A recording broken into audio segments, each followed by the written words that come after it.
show in the history of radio. I'm Gail Bennington. And I'm Ron Bennington, and I had no idea that Richard Hatch got his doctorate. That came as a complete surprise to me today, Vito. Was Richard Hatch the doctor on Survivor? I thought this whole time he was the doctor on Survivor. No. Who was the crazy doctor? That's Dr. Will from Big Brother. That's who you were probably talking about. He was the evil doctor. Richard Hatch did not have a doctorate, as far as I know, but it was very, very cute.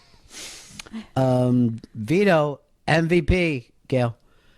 He really is. Killing it. He's just killing it for this show. We're always thinking about him every day because Vito's the one who goes out back to Sirius XM every day. Why I am in my place, Gail's in her place, and Chris Stanley is drunkenly in his place. Mm-hmm. Gail, have you been able to keep up with they tell you to have like a regime to do every day or you'll start and go bananas? I tried very hard to do that the first week.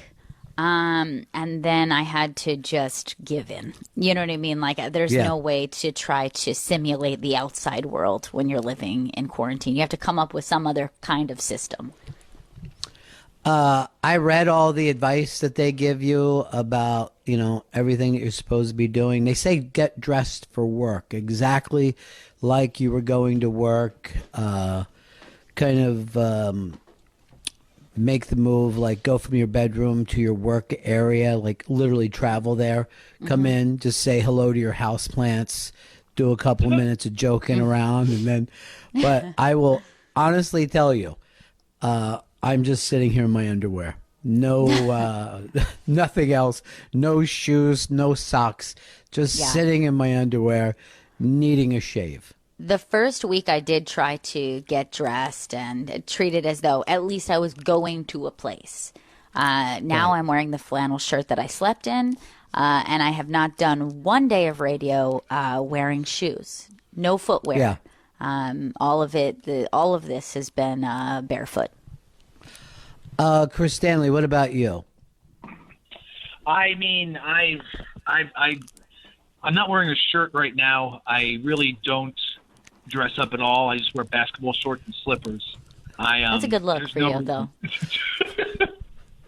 There's no routine that I've been able to follow. By the way, what you are wearing is a drug dealer's look, uptown. It's an uptown drug dealer that always has those big basketball shorts and a pair of slippers, and for whatever reason, acts like you're interrupting him. You know what I mean? Like, your job is a drug dealer. Just deal your drugs. Don't act like, what the fuck are you doing here? That makes everybody feel a little edgy. It's a good look. Yeah, I guess it is. I'll say this. Chris Stanley spends a lot more time thinking about baking than he does radio. And I see his life after quarantine to be about turning wheat into beautiful bread. Ron, I'm a yeast man now. All I think about is yeast, starters. It's a different life for me, but it's one that I'm enjoying. The yeast and me. Well, we got a lot to do today, but and we've said this before, that we wanted to stay as positive as we can, but for those who don't know this, comedy lost one of their best yesterday. Vic Henley passed away, and anybody who's listened to this channel for a long time knows that Vic was part of the team that Opie put together in his, post O&A world. And Vic has done our show many, many times, and always we had a good time. Matter of fact, he was one of our last in-studio guests. Yeah. And just a couple days ago, he put up the picture that Earl took. He really dug that picture for whatever reason. But it's a very rough one, Gail. Yeah. Everybody is so crushed, and obviously with everything going on, it feels like such everything feels so surreal. So this was such a shock to get this news last night. Honestly, I think we were all so stunned. It's been hard to even process it, even the way that we normally would about hearing Right. about a friend passing away. But all the things that you could say about this guy, it sounds like the things that people say about people when they pass away, but it's true of him. He like had the best laugh, was always smiling, was such a joy to be around, and such a great conversationalist. Right. He always surprised me with the places that he could go and talk about anything. And honestly, I'm so grateful for all these really cool conversations that we got to have with him. He was really, really just such a joyful person. Everybody on our team really, really loved him. Well, it was always, it was great for us when he came in because we knew we would get that last hour, pretty much on cruise control because you could not bring up a topic that A, he didn't already have opinions about, and then B, knew somebody, you know what I mean, from the conversation. So, like he's from, like, I don't know, bumfuck Alabama's the only, he would always tell us how small the town is, but then he'd be like, yeah, I tell you, Joe Perry used to sit behind me in history class. There would always be this connection to some celebrity or artist or whatever. I honestly, and I think that that's such a funny thing to bring up too, because his accent, for any stereotype that you could ever imagine with somebody with that accent, he could say or discuss or have interest in something that you would never pair with that. And just thinking of him talking about like the Harlem Renaissance or like Jean-Michel Basquiat, always coming out of like his mouth was always so funny to me. Like he could go any place. He had so many interests. Really, really a fun conversationalist. And, here's the other thing about Vic, because people are saying, oh, he knew a lot about music or books or what. But the good shit, you know what I mean? Like, you never said to Vic Henley, oh, why are you listening to that shit? Like, even when it came to, like the Stones or something, he knew the good Stones. You know what I mean? He wasn't going to give them a pass on everything, But everything that he used to talk about, I was always laughing to myself, thinking, oh, he's, he likes the right part of this. Yeah, that's very true. Even on the road, when he would go out and do tours, he was with two of our favorite comics. He was always either opening for Ron White or Kathleen Madigan. And those are, out of that whole genre of those folks, those are the best. Those are the best. And that's his best buddies. I can't even think about them today. You know what I mean? Like, I'm sad for us. Obviously, I'm sad for Ope because he's lost two people of that crew. So close together, too. Like, yeah. He picked three guys, and in the last, I don't know what it is, several months, two of them are gone. So, I mean, all this stuff, it's just, it's crazy, heartbreaking. But, so glad that we know him. So glad that we had the experiences that we had with him. And, people would write that he never said a bad thing about anybody. If you ever remember, Gail, if he talked about any comic, it was always, he'd be laughing, telling you the story. If there was, anytime he talked about his brothers, it was always with a lot of pride. Anytime he ever talked about anybody from Alabama, it was with an amazing amount of pride. I only knew him to have beef with one person, Jeffrey Gurian. That's right. That's was very, not very a fan true. of Jeffrey Gurian. That is very true. I had completely forgotten about that. I always remember it. Yeah, it's such like a shocking loss, and I really am so stunned about it. And this morning, even last night, I felt so weird, and this morning, I just thought, with everything going on, and I'm normally so easy to, my emotions are so raw normally, and I just feel so strange. It feels just like otherworldly to me. It's just such a shock Yeah. to lose that guy. Yeah, it is. And, we were just feeling so rough for East Side Dave, losing his dad. And, it was like a 1-2 punch. Oh, yeah, it's just too much sad news. I know everybody was like, oh, I can't wait for 2020, but I got to be honest, I'm not that crazy about it. It I hasn't don't been think so great for me either. it hasn't been a really great year. And I'm not saying all of it is the corona. There's even other things that are annoying. Yeah, me. something's like, just I can't even enjoy ESPN. And there was a headline when I turned it on today where they said coronavirus and sports info. And I'm like, I don't need an extra channel for coronavirus. And then I feel bad for them because I have the feeling the entire time that they're talking about the football season, that's all they talk about now. They're never like, oh, basketball will be back.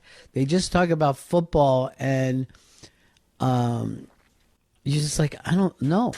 You know what I mean? Yeah. I don't know if there's going to be. And they put out the power rankings, and they put the Bucks way up higher than they've been in years. Like the Bucks are ranked higher than the Patriots now. That's ridiculous. That's just fucking. It's fever dream shit. They're just making shit up. That's not possible. No. Chris Stanley going at ESPN pretty hard here today. Yeah. He's in a sensitive place. Yeah. It's the Bennington show. I want to just say this. Brad Shelton said everything about Chris. The Centaur is bullshit. Gary is the name of SpongeBob's cat/snail. In the same episode, SpongeBob forgets to feed Gary for 3 weeks. Oh, God. And So not only then- was his lie a lie, but then he created a lie about the lie. Right. And then he says, and I'm 99% sure the calico cats are female, which I know nothing about that. That is true. He's right. It is true? So Yeah, Gary... it's something like 80% of calicos are females or something. It's like a really weird disproportionate. So this guy was off by 19.9%. Well, if he had listened to my very heartfelt apology, he would have realized I was lying about Gary the cat. Gary didn't exist. I've never owned a cat. I don't own a cat now. And I've never watched SpongeBob SquarePants, bro. Okay? So all that, Seems- your Don't lie. argument is broken apart. Broken apart? I mean, his points are destroyed by me.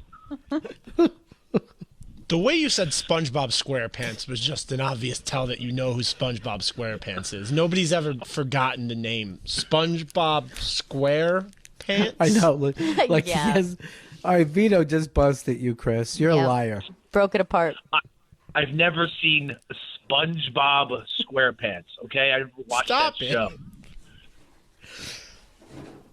I'm just sick of people making up shit about me. You're the Dude, worst I part mean, of 2020.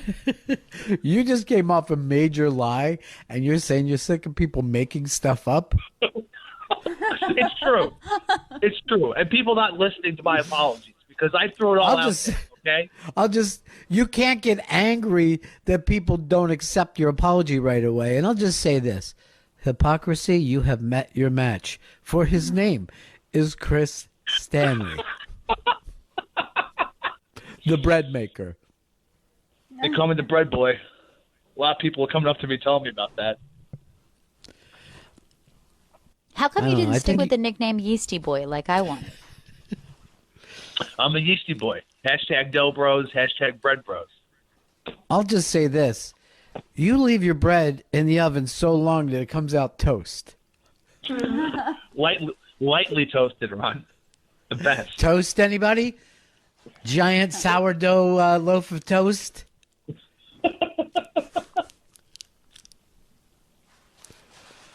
Wasn't there a thing that there was some kind of a hot knife that when you cut the bread, it would kind of toast it? Yeah, that was a I thing. think it was a laser knife. Yeah, and then there was that there was a Kickstarter knife that had a bunch of holes on one side and a serrated on the other. So like it helps you spread butter on your breads. And I got that knife and it doesn't do shit. On your breads. What's it do for you? Spread your lies all around town about your fucking male calico? I addressed all of those fucking lies, and I think I put it out there that, look, all right, I lied once about cats. It's fine now. You lied when you said you saw the movie because you came back and gave it a rave. And then later you had to say, I got to be honest, I didn't even see the movie. That's happened once or twice. Stop trying to impress everybody, Chris, and just be fucking proud of yourself. Live a life. I just want people to like me, and I want them to think I'm a big man. That's all I want. You could hand out $100 bills and people still wouldn't like you, Chris. By the way, people do think you're a big man. Not in stature, just like a big, great man. I wasn't talking about your height. Ladies and gentlemen, I want to introduce you all to a big, great man. A man who owns a cat.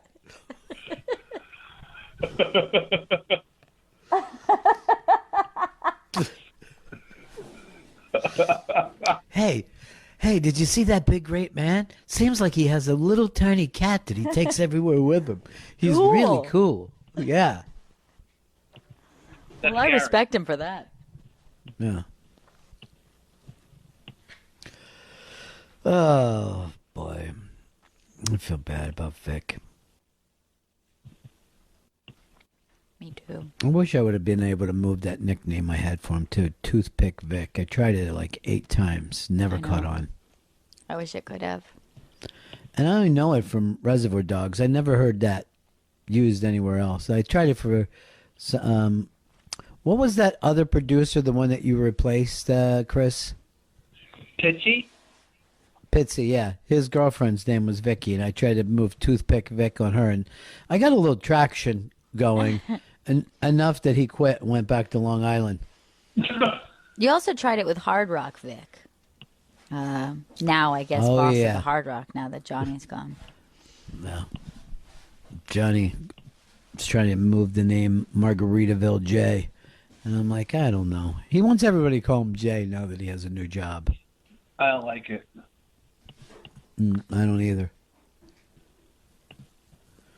And really, I mean, this isn't the tropics. Why are we going to have a Margaritaville up here? Good point. You're going to go, you're going to go to Margaritaville tonight? I don't know. It's snowing pretty hard. Might really just ruin the whole atmosphere for me. Margaritaville, can I take your galoshes and big fat fucking coat? Thank you.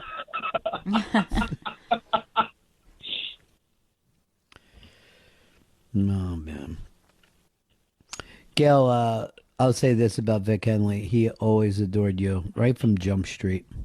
He was such a sweet guy to me, and yeah, right away. And maybe the only fan of my Friendly Blitz impression, which he made me do every time he was in. Just really, honestly, so sweet, and always, the kind of person who, like, you have a conversation and you don't see each other for a while, and then they remember everything you talked about and things that you referenced. Like, he just was such a thoughtful person, and to me and to everyone, you know what I mean? He really was a sweet person. And I see that Kathleen Madigan put some stuff up on her Twitter. It's just too heartbreaking. Think about the people he was closest with. Oh, yeah, and I love Kathleen too. What did she put? Because I'm not over there. She wrote just three different, it's like 3 tweets long, just how they, her friend of 30 years who she's had so many memories with and fun times with, and all the music he turned her on to, and just what an amazing person. And then put a video up of the two of them just on a silly night dancing with each other, and it's so heartbreaking. Oh God. I'm really thinking about the people, especially that were closest to him. Yeah, of course. And it was a lot of people, because he's been on the road forever. And, I mean, he was a guy who would go out to dinner all the time, go out to party with people. You know what I mean? Like, he was a very sociable guy. He wasn't like me, just locking himself up and wearing his underwear while he's doing work. You know what I mean? I wanted to write something on our Instagram about him, but after I read Opie's thing, I'm like, why don't I just copy Opie's thing and then say that I wrote it? But then I thought to myself, I'm not Chris Stanley. You know what I mean? Right. What I'm going to do, instead of steal somebody's thoughts, I'll credit them. Yeah. Don't stoop to Chris's level. No. I would have forgiven you had you done that. First of all, I'd have to dig a ditch and then lay down in it to get to Chris's level. He literally is less than 0. Love that book. It's a compliment then. Really? What do you love about the book? I liked it. I know it. Oh, Chris's favorite part of the book? Robert Downey Jr. See what I'm doing there, Gal? I'm saying that he saw the movie. I got it. You realize you got a TV set between your legs? Why did that guy act like L.A. was so shitty? Because he went back and people were partying and had a little bit of cash? Slow the fuck down, dude, before you start judging everyone. You were at Bennington College for fucking 3 weeks. Now you come back and everyone you grew up with is garbage?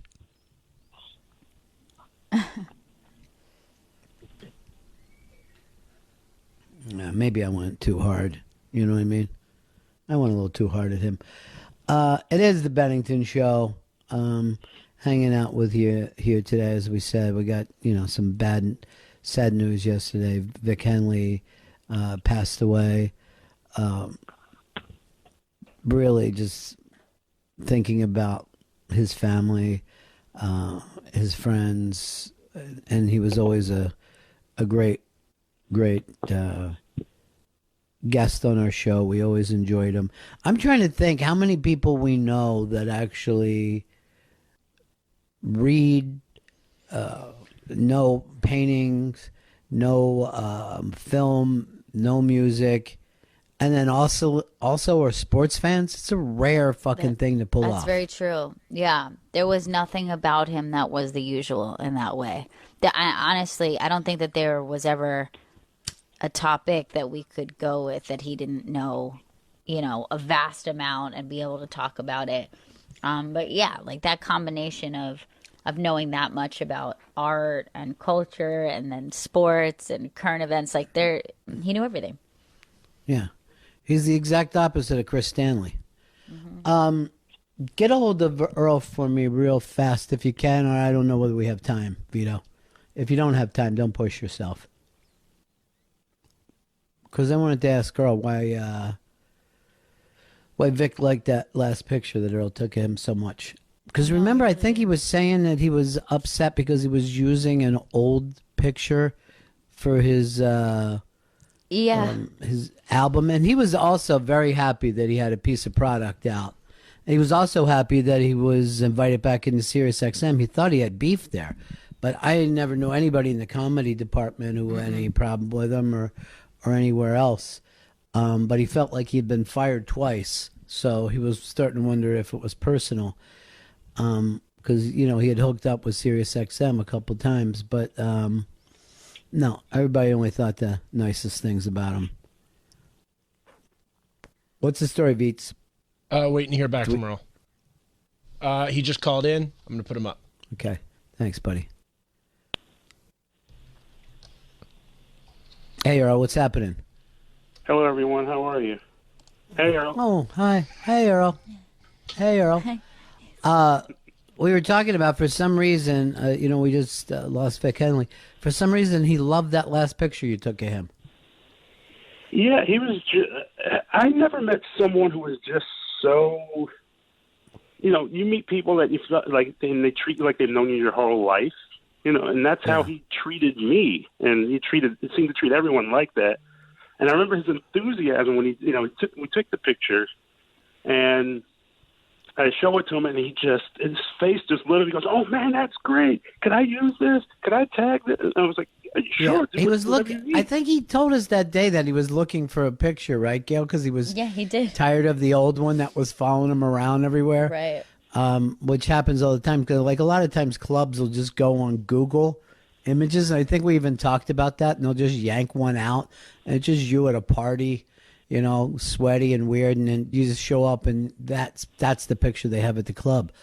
Earl, I saw something in the news today. They were saying that a lot. Well, I don't know whether you know this or not, but the African American community has been hit harder with the corona thing, the COVID, and now a lot of African Americans say they will not wear a mask. And do you know why, Gail? Why is that? Earl, I bet you know. Go ahead. Why do you think African Americans don't want to wear masks?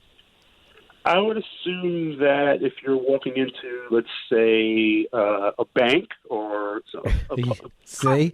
He exactly knew. Got it. Without reading the article, that they would feel like it would give a reason for them to be shot. Isn't that fucking unbelievable? Yeah, that's really upsetting. Yeah, I had to walk in. I had to get my my ATM card replaced, and I'm walking into the local Chase here. That's like 3 minutes away from me, and I'm walking in with my face is completely covered. I have glasses on. I have a dark coat on, and my hands are in my pockets. And I caught myself, and I went, I should take the sunglasses off like right now because this is not a good look. That's so weird to me. That's so strange. But Earl, you've been fine. You haven't shown any problems. No one in your family has. Your parents are fine. Parents are great. I'm doing great. My brother's doing great. Sisters, they're texting each other, just saying how bored they are and how great everything is. They're all sharing pictures of kids and grandkids now. Everything's good. Well, your family's always worked from home, which is nice. Yeah, we're unique. We're definitely that. Yeah, it's pilot season, Gail, and I'm pitching the show right now to ABC, and I told them this would be perfect to replace Modern Family. I think Modern Family's finale is it coming up this week, Vito? Yeah, Wednesday. Tomorrow night is the finale. The name of the finale is Going Out with a Whimper. But I said it's time to replace that, and I've written up a sitcom. I call it Hey Earl, and stars Earl Douglas, and he just calls every single character Earl, no matter who they are. Hey Earl. It's a great catchphrase. Yeah, it really is. It's going to catch on. Remember your old catchphrase, Earl? Hey, hey, hey. That was good, And too. he would say that, yeah, when he came into any room. Hey, hey, hey. It's one of the Whose was best. that, Earl? Do you remember that catchphrase? That was Dwayne from What's Happening. That's very good. Probably the greatest of all the What's Happening kids. I know the girls went for Rerun because he was a looker. But I always thought Dwayne had it all. And I honestly, somebody told me that was Dwayne Wade, that he grew up and became Dwayne Wade, which I hope is true. I really do. I just noticed this sitting here in my bare feet. My feet look like hooves. I'm concerned about it. All right, I'm sorry I stepped on you, Earl. We got a little lag here. What were you saying? I was saying that What's Happening was kind of a loose spin-off of the movie Cooley High, which is one of the great. It was a very loose spin-off. They did a spin-off They shot a direct spin-off of Cooley High. It didn't work, but some of the characters they really liked, and they retooled it, changed the names around, and it became What's Happening. I don't think that's true, but I do appreciate the lie. Chris is normally my number one liar, but you're coming on strong, Earl. All right, buddy. We gotta let you go. All right. Hope everyone's well. Miss you guys. Yeah, well, you can call or text anytime you want. You know us pretty well. Okay. Thanks. Bye. Peace. Bye, Earl. Peace. Bye, Earl. He never says bye. He's just gone. No, that's his thing. He's like the wind. Mm-hmm. He's like the wind. What's the name of that guy who wrote that song? He was the Dirty Dancer. Patrick Swayze. Thank you. Big Pat Swayze. There is a documentary somewhere called I Am Patrick Swayze. Goes through the whole gimmick, but then I looked over. It's $3.95. I'm going. I got all these other free movies to see. Yeah, that's the tricky thing. We got a world of free content out there. Thank you. And I always like to say this: if it's free, it's for me. And then I go like this: Hey, hey, hey. You have so many good catchphrases. I do. My biggest probably that I had was "up your nose with a rubber hose." Mm-hmm. And I don't know why that caught on the way that it did. Yeah, you would think that would be hard to work into things, and yet you made it work. Yeah. I had a couple failed catchphrases too. Probably the biggest one was, "Can I lick your sweater?" And I thought it would go over big. The problem, Gail, is I introduced it in July. Should have waited for January or February. Yeah. I mean, I like that at least you ask. You know what I mean? Yeah. Like, that's the part that makes it so funny. Yeah. Also, and I don't know why I tried to get this one going, but it was when I used to yell out, "It's time to bring the funky." And there's so many good ways to use the term funky, but that wasn't one of them. And then I tried to bring back too with "Does anyone smell that funk?" But apparently funk takes on a totally different meaning that way. Yeah, it's kind of a negative. You know what I mean? Yeah. You don't want to smell funk, and yet you were saying it as a positive. It's confusing. The Queen wrote this: "Earl's family is unique, especially when 70 of them avoid Thanksgiving with you in sync." The fucking Queen is hilarious. That's a funny line. It's weird. A lot of people are writing that they're sad about Vic they hadn't heard, which is weird because it's all over. You know, you think everybody follows social media, but it's not true. Yeah. You know? Yeah. That was how I found out. I saw that Tammy had posted it last night. What's like your number one social media thing, Gail? TikTok? Like, which one do I go to most? You're TikTok, right? I'm TikTok generation. No, I'm first and foremost Instagram, but that's like it's like private, you know. So that's like my personal life, and then Twitter is my public life. Oh, I see. Yeah. I hope this doesn't date me, but I'm still Telegram. Just 100% of the time, I'll just send a telegram to somebody, and then I wait down at the railroad station. They have a little telegram thing set up there, and the guys just sit and tap it out for you. But it takes a while before I get back from people. I mean, I never really got over LiveJournal, just long form social media. Yeah. I was in the Navy flags for a couple years. It's just when you pull up next to another ship, you go back and forth with the flags, and you let them know if you need help or not. Smoke signals should have been a lot bigger than it was, I think. That's really the first form. Well, I think even before that, you'd have to say yelling. A guy would just yell. Murray! Speaking of which, I think tomorrow is the Passover dinner or Seder, which makes me want chopped liver really, really bad. Man, chopped liver is great. It's so delicious. I've never made it before, so it's not even something I could do for myself at home right now. Oh, Vito, our guest is here. You can always just say it to us too, Vito. You don't have to do anything about that. But go ahead and set her up. We have Maria Bamford on the line right now. Maria Bamford.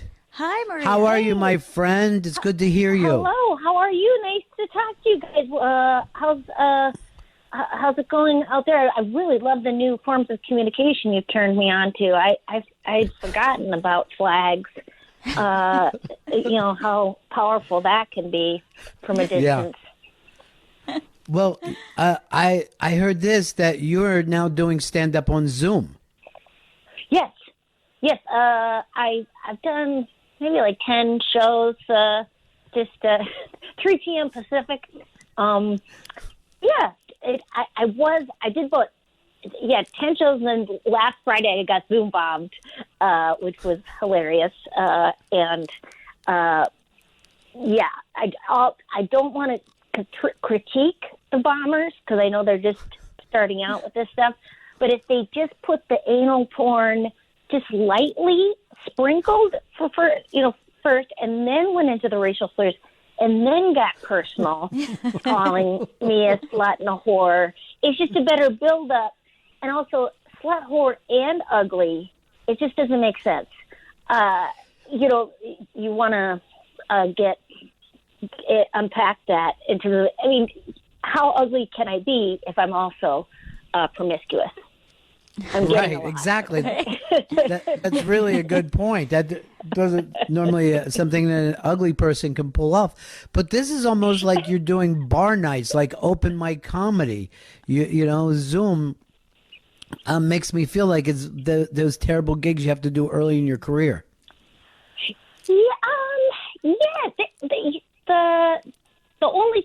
The problem is not being able to hear that many laughs. I did a show yesterday where there's all these sound issues where you have to make sure everyone has headphones on. So yeah, now I'm trying to keep people on mute, but which is sad. But this is my new solution. I'm going to get a plant in the audience, somebody who has headphones on, and then they just laugh the whole time, like my little Ed McMahon. And so then I don't have to worry about the babies crying and the couples fighting. How are you doing with your quarantine? Is it working out for you? Well, I go to a lot of 12-step meetings, so there's a lot of people are sharing a lot of, this is an amazing time. We're going to all look back. So much gratitude. I'm doing okay. I'm on an enormous amount of psychiatric drugs, so everything's even keel for me. But doing well. I just hope other people, trying to stay connected. And that's been the nice thing, is to get more connected with people just out of desperation. I'm on a all women comic text feed, and so I've been getting a lot of enjoyment out of memes. Oh, that's really fun, though, right? To have that. Yeah. Because we used to try to ignore each other as much as we possibly could, and now I think of myself like even childhood friends. I'm like, oh, I should check in, Yes. No, I think I just got the phone number for somebody who I haven't talked to in 25 years, and I think I'm going to give Andy Valdepena. I'm going to give her a jingle. Yes. Because why not? Yeah, we should all do it. We should all get in touch. Gail, have you done the same thing? Are you checking in with people you haven't talked to in years? Yes, I've made a point to try to reach out to at least one person a day if they're not a person, that they're probably somebody who I think about now and again, but I never take the time, or maybe it's been a while since we've seen each other, and just kind of reach out and shoot them a message and see how they're doing. And it's been a nice thing to reconnect with people and then check in on them. Yeah. Oh, that's Yeah, it's awesome. nice. Yeah, I've tried to avoid people all these years. You know what I mean? Like, Yes. isolation works for me. And then, like, Maria brought up in the 12-step program, that's one of the problems. If you isolate a lot, so it's literally bringing back my addictive behavior, but I'm very comfortable in this world.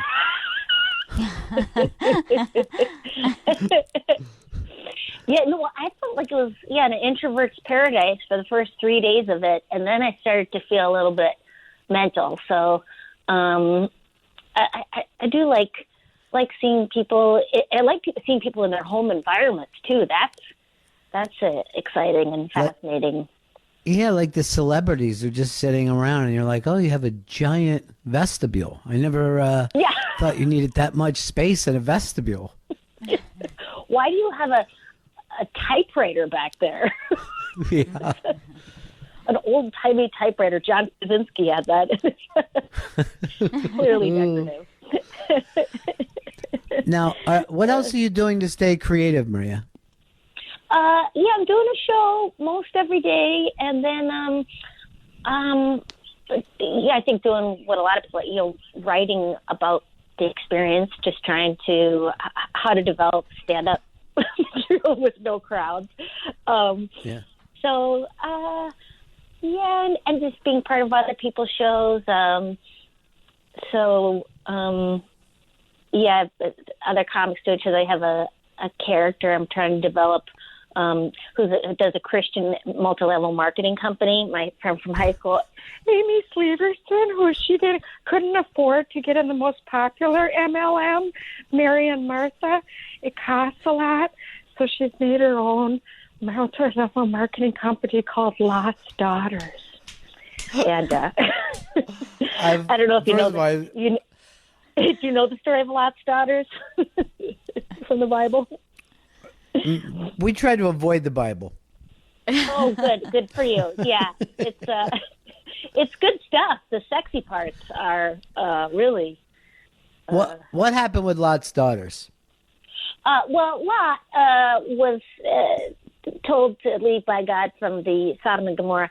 Then his wife turned into a pillar of salt because she looked back because she regretted leaving. His two daughters got their dad drunk and then raped their father so that they could spread the seed of Israel throughout be the future of the world. Seems unlikely that but it's in the Bible. Well, all right, I'm just going to guess that was the story they were told they had to tell. For sure. Yeah. If anyone asks how this happened. Yeah. You told me to drink 12 beers.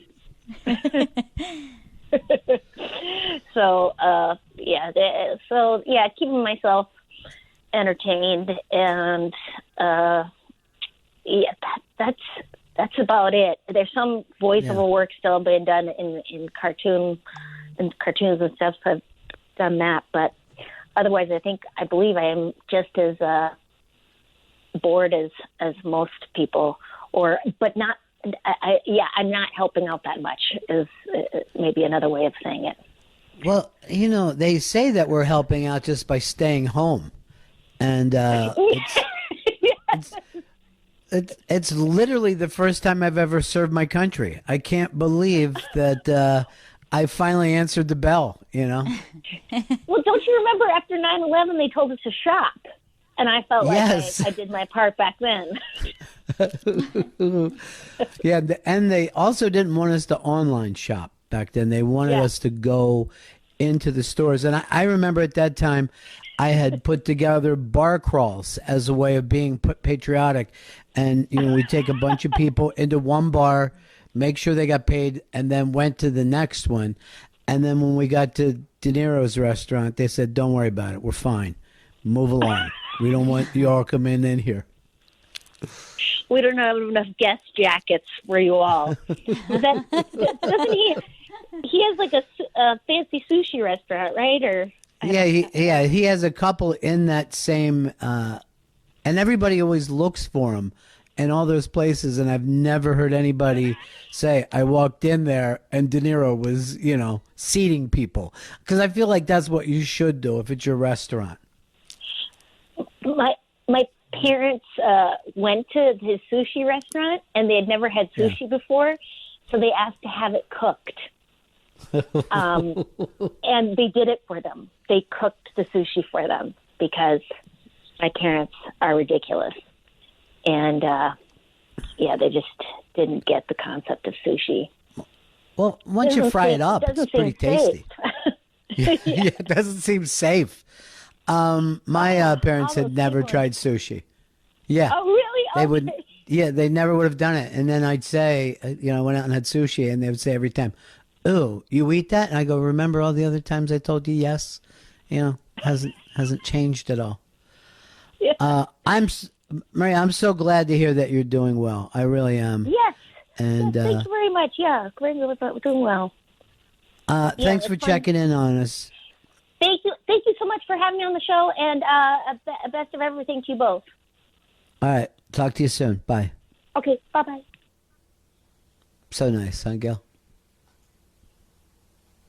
Did I lose Gail? Vito, here's the thing. You can always just tell us, too. You don't have to... Oops, Gail just wrote to me that her connection was weird and she's having to reconnect.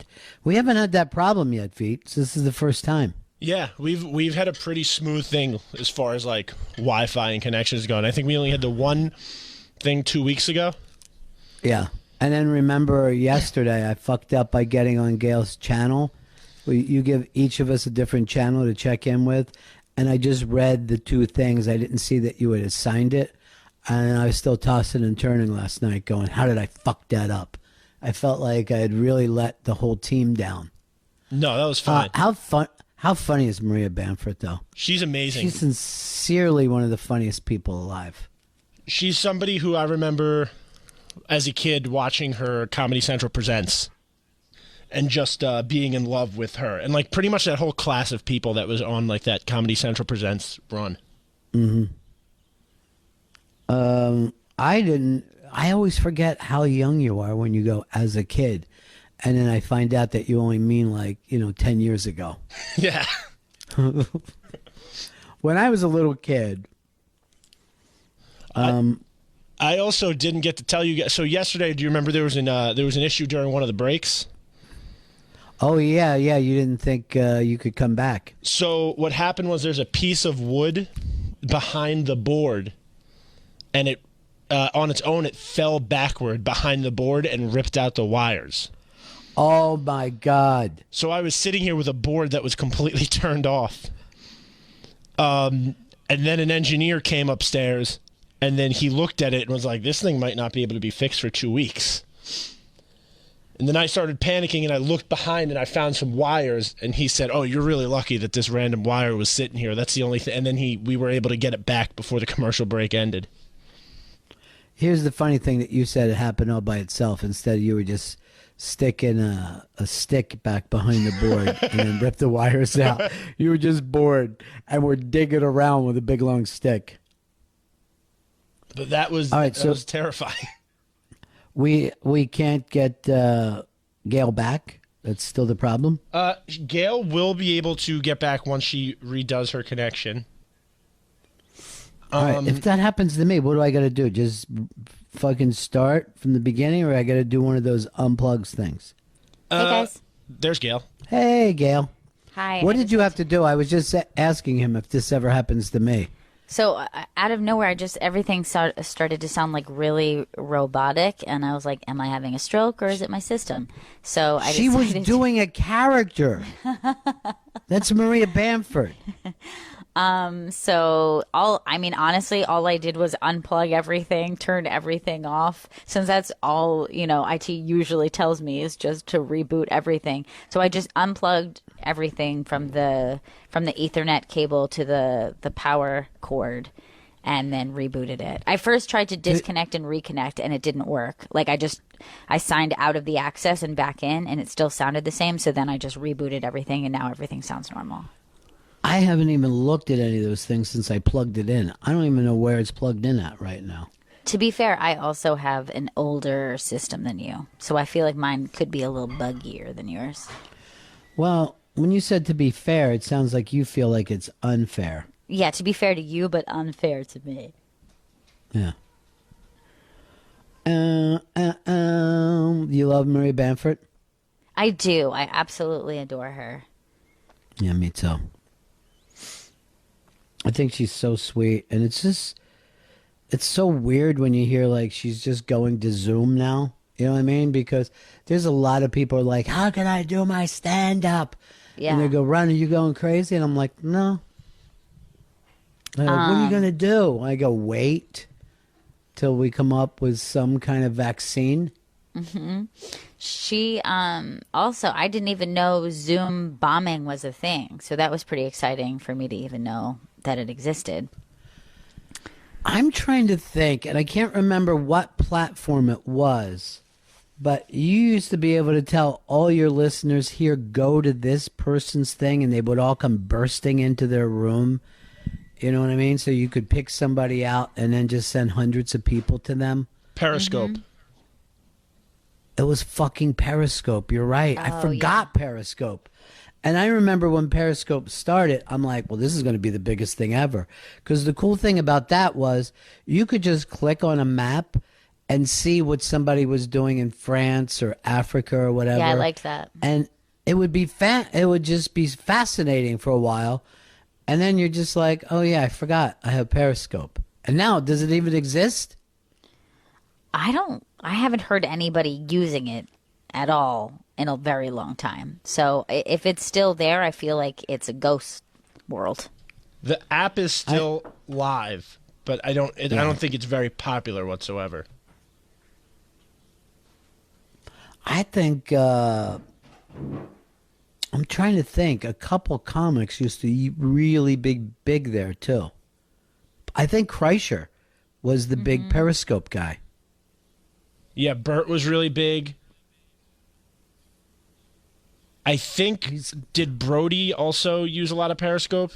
You're 100% right. I used to sit around at night watching Brody go into the Comedy Store, which would be, like their late night, as late as he'd be the last comic.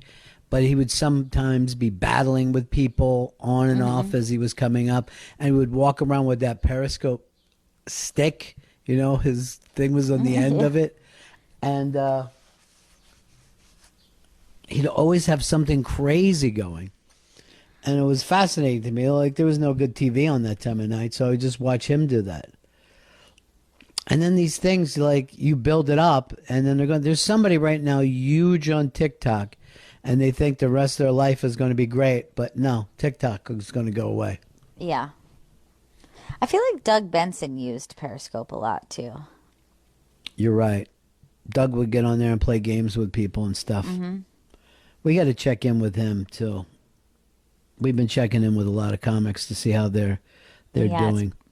It's been nice hearing from everybody. Oh, by the way, Chris is taking clips of these, and we're going to start playing them on Raw Dog. I think it eventually maybe even be on the hour, but the idea was, and this was Jack Vaughn's idea, is to give a lot of these comics a chance to say, because a lot of them are now doing weird shows that they wouldn't be doing. You know what I mean? So now, right. I mean, how would you know Maria Bamford was on Zoom? It's unless you're on Zoom, you're like, I don't think I want it.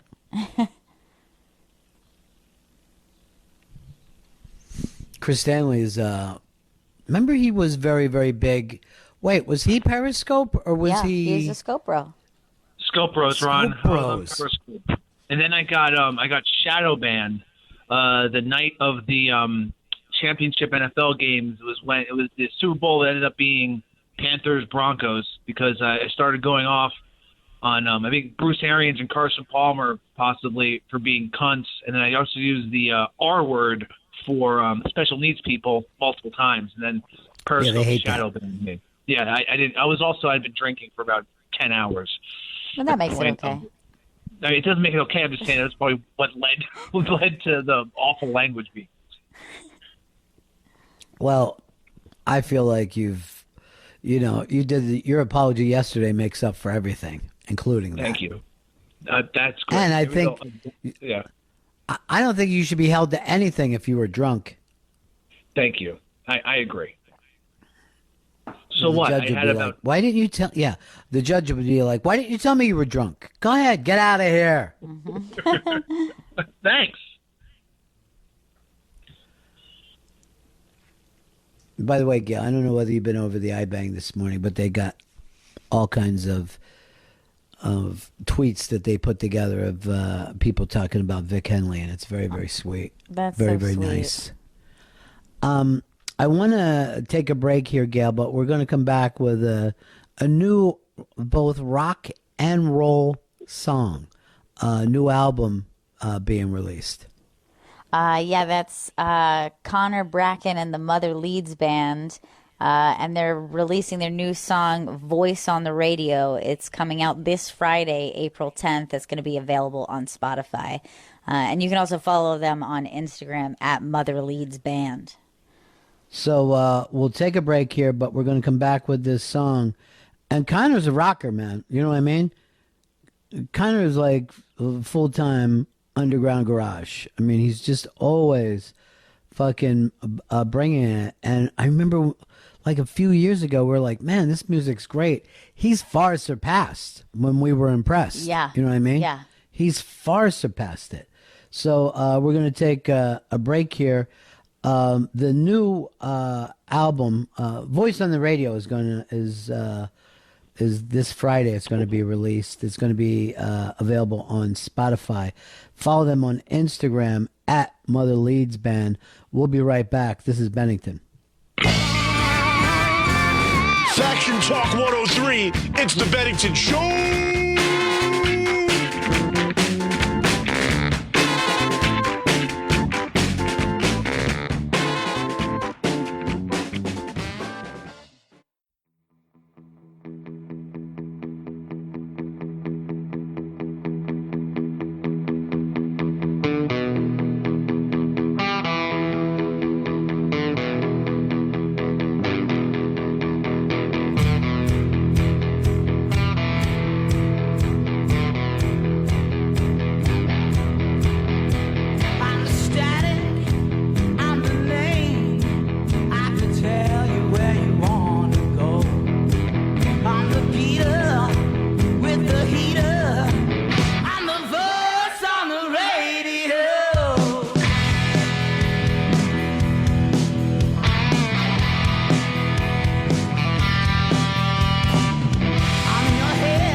That is the voice on the radio. Gail just texted me that she was going to come back, and then I guess it didn't work out for her.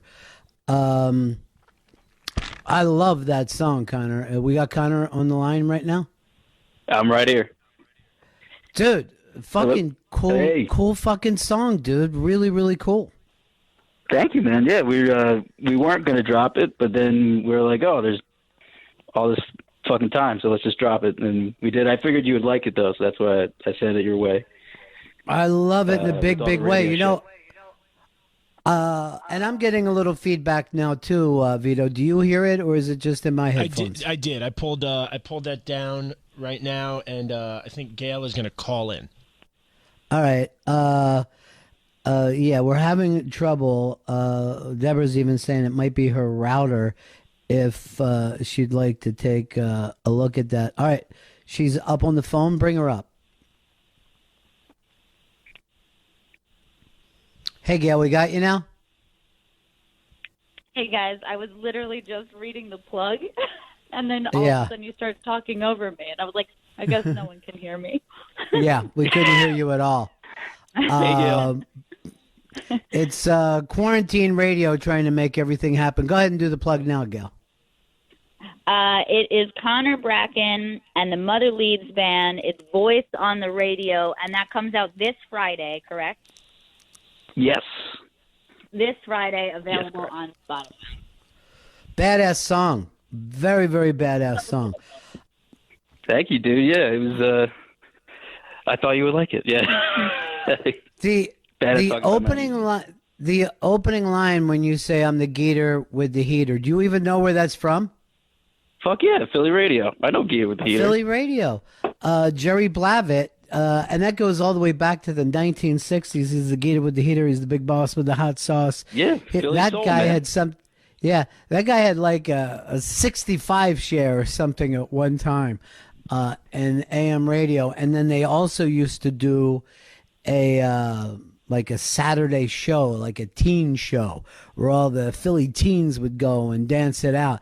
And that was also like that golden time where you really would have soul music playing next to the Yardbirds. You know what I mean? Like it was just everything was He was jammed like the in Philly together. Dick They had. Clark.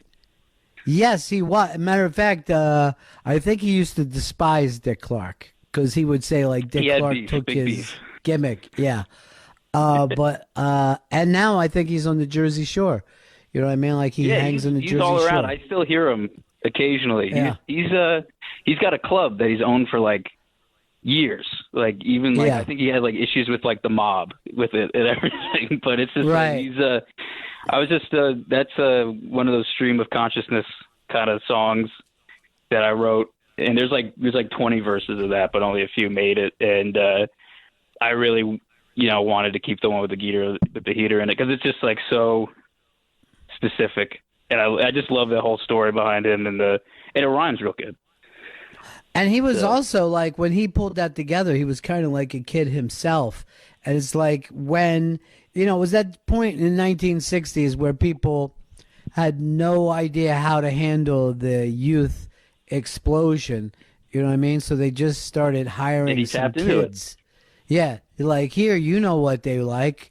Why don't you do it? And I guess that's happened a little bit with social media where a lot of people are like, they can get a job working for like a big company running the social media for them. They're like, I guess it's working out, Yeah, they just hope that some kid knows what to do. Yeah. That's it.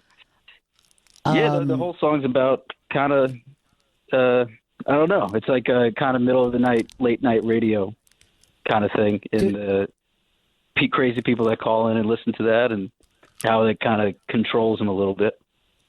Now, I got to ask you this. You everything was going great for you every year. You guys were moving up in the ranks and you're touring around and stuff. And then this shitstorm hits. What happens for you? Well, it's kind of difficult. What we're doing, we're planning on kind of coming back May 29th. That's like the whole plan for the release of the record. As of now, we're still doing that. We're obviously taking it day by day. But we have a bunch of road dates. Like we haven't announced them yet, but we have dates all over the East Coast and down the shore and down the coastline and pretty much all over this area of America. We're still booking them. We're hopefully we're only booking as far as out July. Everybody's doing live streams, but there's almost so many live streams. It's like if I did a live stream, would anybody listen? Then do I want them to just see like my dirty ass living room? And is that a show? Right. Everyone says it like replaces shows, and our thing is so much a live thing that you kind of have to be there. Even so, like that song that that's a live recording from the studio. That's just all live. Uh-huh. So that's pretty much our thing. So it's kind of impossible to do anything else other than just get ready for when we could come back and, only do it when it's safe for people. But as soon as that is, kind of just be ready to hit it hard. Yeah, but for your kind of music, you really do need people to be sweating all over each other and dancing and having a fucking good time and losing their shit. It's just disgusting. Yeah, and it's so amazing to me. It's so amazing that they took away that thing that we, that we love. You take it for granted, really. I think it was in a couple of days I was supposed to go see Elton John. That's just, fucked. And we had the other night, 2 nights ago, was it two or 3 nights ago, we were supposed to be playing this house show in Philly, like a house party, which we'll still do occasionally. And that was going to be great. And we had all these things that we just had to cancel. And it's people who go to shows have been really great because they understand that we're in a shitty situation and no one's making us do any shows that we don't, aren't healthy, but right. It's one of those things like with what we do, it's just like trying to do anything else is it's impossible. So we're releasing records that we have a ton in the can. Like the record that we've made has been done for a while, and we're just kind of been putting it out little by little. And we're already working on the next one, and we have a bunch of other stuff recorded. So for now, those will go out in preparation for when things eventually come back to normal. When that happens, I have no idea, but when it is, it's going to be a party. Well, yeah, that's the thing, man. It just feels like when we get back, we're all going to be enjoying everything. And oh, hell yeah. Yeah, we just need a fucking vaccine. Is anybody? How hard can it be to make a fucking vaccine? I think I know, we can right? do it. Gail, everything that I see is crazy with what's going on. Like it's kind of one of those things you don't believe a little bit until you like tune into the news and whatnot. How crazy it is. It was only a couple weeks ago. I just came back from Europe and I went back to New York. It was like in March, and I was just like, oh, I'm sure it's fine. As soon as I was there, I was like, oh, nope, shit, it's bad. And came back to Asbury and kind of hunkered down and been there since. Yeah, it's a smart thing to do, man. We all got to ride the storm out right now. All right, Gail, what exactly is going on with your hookup? You sound okay on the phone, by the way. Yeah, I have no idea. I restarted my router. I rebooted the thing a couple times. I'm just sticking to the phone right now because there's no way for me to troubleshoot and do the show at the same time. So I'm just doing it on the phone. All right. Well, everybody in the world's on the internet. Yeah, yeah, that is a big problem. They say it's starting to shake and rattle a little bit. Dan, thanks so much, buddy. And I see people are asking us if we can put up the details on that song, and we'll definitely do that. And we'll talk to you again soon, man. But congratulations, that song's fucking badass. It really is. It's so great. Thank you, man. I appreciate it. Yeah. Thank you guys so much for playing it. I can't believe you guys are even bothering with me anymore. Oh, yeah, we're gonna bother you for the rest of your life, dude. Thanks. That would be Peace. wonderful. Thanks, Connor. All right. I'll see you guys around. All right. Love this kid. Love this kid, Yeah. Gail. He's the best. Connor Bracken and the Mother Leeds Band. The song is Voice on the Radio. It's released this Friday, April 10th. It's going to be on Spotify. And you can follow them on Instagram at Mother Leeds Band. The Mother Leeds Band. I'm the voice on the radio. I might even do a cover version of that. You know what I mean? But slow it down a little bit. You know what I mean? I like to slow it down as much as I possibly can. Sure, why not? Now, I don't really even hear the difference between her and the mic and when you're on the phone. It's exactly the same. Yeah, then there's no point of bothering with it. I've been rebooting it too many times. I'm a big fan. There's certain things that I love to hear in a song, and I always think it works. And one of them is the phrase radio.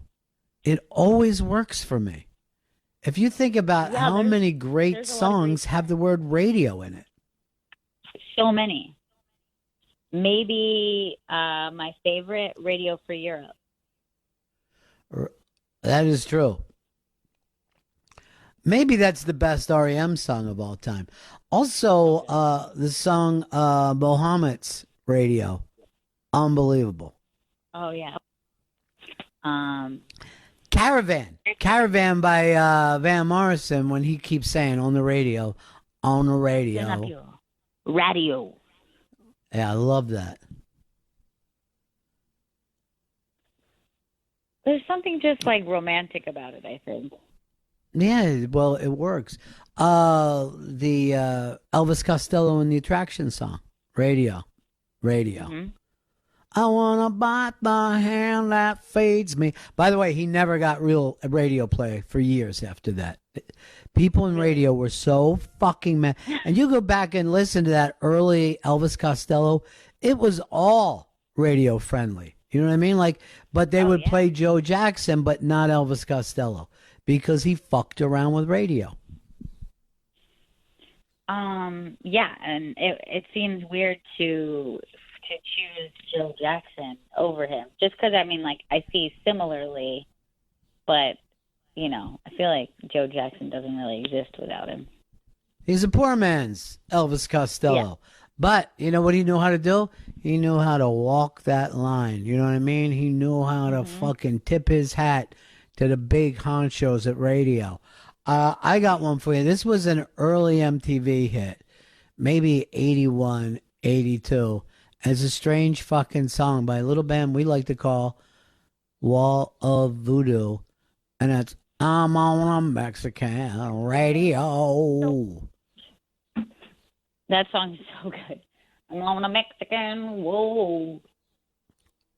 Radio, what did he say?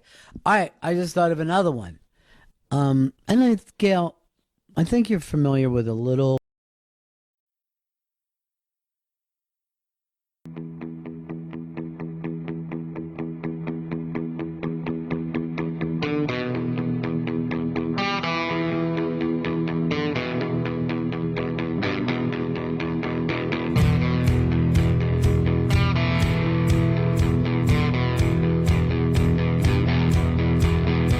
I'm the static, I'm the name.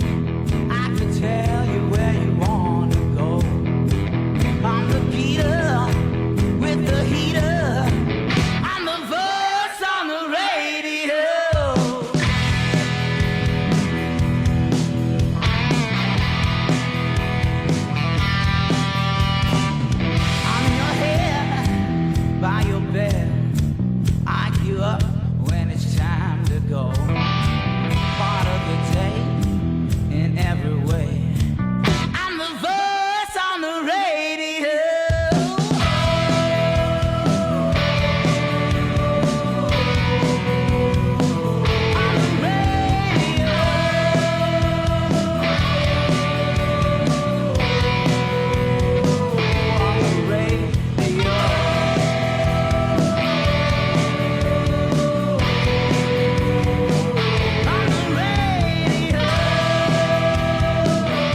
I've got my ear tapped to the strings. I tell you things that you ought to know. Over the air, I'm sent directly. I'm the voice on the radio. I'm the voice on the radio. I'm the voice on the radio. I'm the voice on the radio. I'm the voice on the radio. It's just for me. All of the hairs.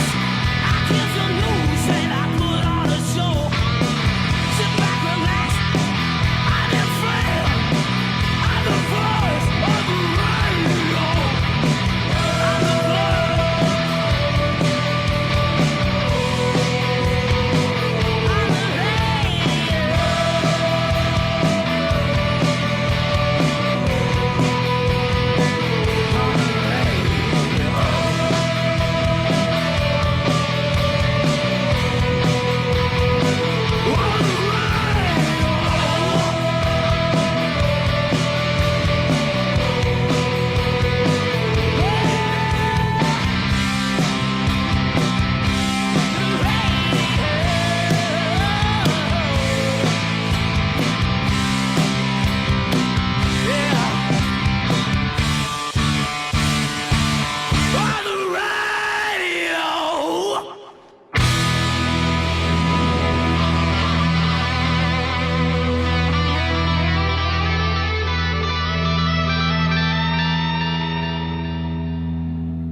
That is the voice on the radio. Gail just texted me that she was going to come back, and then I guess it didn't work out for her. I love that song, Connor. We got Connor on the line right now. I'm right here. Dude, fucking cool, Hey. cool fucking song, dude. Really, really cool. Thank you, man. Yeah, we weren't gonna drop it, but then we were like, oh, there's all this fucking time, so let's just drop it, and we did. I figured you would like it though, so that's why I sent it your way. I love it in a big, with all big the way. radio You know, and I'm getting a little feedback now too, Vito. Do you hear it, or is it just in my headphones? I did. I pulled that down right now, and I think Gail is going to call in. All right. Yeah, we're having trouble. Deborah's even saying it might be her router. If she'd like to take a look at that. All right, she's up on the phone. Bring her up. Hey, Gail, we got you now? Hey guys, I was literally just reading the plug, and then all Yeah. of a sudden you started talking over me, and I was like, I guess no one can hear me. Yeah, we couldn't hear you at all. It's quarantine radio trying to make everything happen. Go ahead and do the plug now, Gail. It is Connor Bracken and the Mother Leeds Band. It's Voice on the Radio, and that comes out this Friday, correct? Yes. This Friday, available on Spotify. Badass song. Very, very badass song. Thank you, dude. Yeah, it was. I thought you would like it. Yeah. The opening line when you say I'm the Geeter with the heater. Do you even know where that's from? Fuck yeah, Philly radio. I know Geeter with the heater. Philly radio. Jerry Blavitt, and that goes all the way back to the 1960s. He's the Geeter with the heater. He's the big boss with the hot sauce. Yeah, Philly that soul, guy man. had some. Yeah, that guy had like a 65 share or something at one time, in AM radio, and then they also used to do a like a Saturday show, like a teen show, where all the Philly teens would go and dance it out. And that was also like that golden time where you really would have soul music playing next to the Yardbirds. You know what I mean? Like it was just, everything was He was jammed like the in Philly together. Dick They had. Clark. Yes, he was. Matter of fact, I think he used to despise Dick Clark because he would say like He Dick had Clark beef, took big his beef. gimmick. Yeah. But and now I think he's on the Jersey Shore. You know what I mean? Like he hangs on the he's Jersey all around. Shore. I still hear him occasionally. Yeah. He's got a club that he's owned for like years. Like even like I think he had like issues with like the mob with it and everything. But it's just like he's I was just that's one of those stream of consciousness kind of songs that I wrote, and there's like 20 verses of that, but only a few made it, and I really wanted to keep the one with the heater in it because it's just like so specific, and I just love the whole story behind him, and it rhymes real good. And he was also like, when he pulled that together, he was kind of like a kid himself. And it's like when, it was that point in the 1960s where people had no idea how to handle the youth explosion. You know what I mean? So they just started hiring some kids. Yeah. Like, here, you know what they like. Why don't you do it? And I guess that's happened a little bit with social media where a lot of people are like, they can get a job working for like a big company running the social media for them. They're like, I guess it's working out, Yeah, they just hope that some kid knows what to do. Yeah. Yeah, the whole song's about kind of, I don't know. It's like a kind of middle of the night, late night radio kind of thing. And crazy people that call in and listen to that and how it kind of controls them a little bit. Now, I got to ask you this. You everything was going great for you every year. You guys were moving up in the ranks and you're touring around and stuff. And then this shitstorm hits. What happens for you?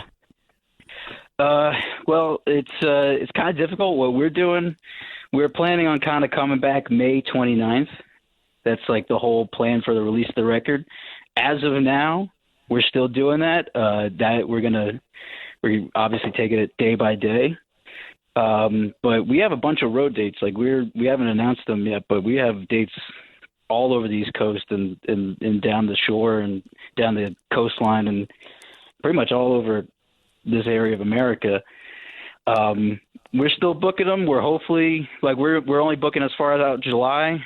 Everybody's doing live streams, but there's almost so many live streams. It's like if I did a live stream, would anybody listen? Then do I want them to just see like my dirty ass living room? And is that a show? Right. Everyone says it like replaces shows, and our thing is so much a live thing that you kind of have to be there. Even so, like that song that that's a live recording from the studio. That's just all live.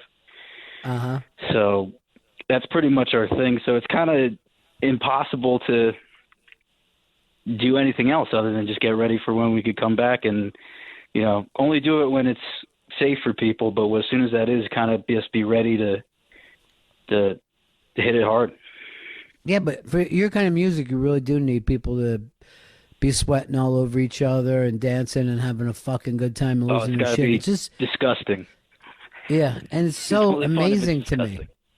It's so amazing that they took away that thing that we, that we love. You take it for granted, really. I think it was in a couple of days I was supposed to go see Elton John. That's just fucked. And we had the other night, 2 nights ago. Was it two or 3 nights ago? We were supposed to be playing this house show in Philly, like a house party, which we'll still do occasionally. And that was going to be great. And we had all these things that we just had to cancel.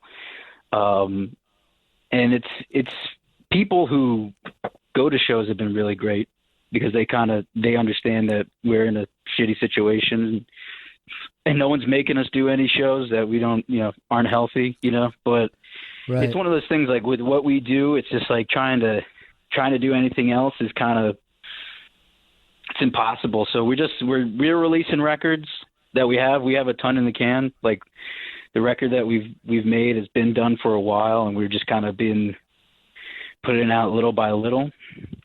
And we're already working on the next one and we have a bunch of other stuff recorded. So for now, those will go out in preparation for when things eventually come back to normal. When that happens, I have no idea, but when it is, it's going to be a party. Well, yeah, that's the thing, man. It just feels like when we get back, we're all going to be enjoying everything. And oh, hell yeah. Yeah, we just need a fucking vaccine. Is anybody...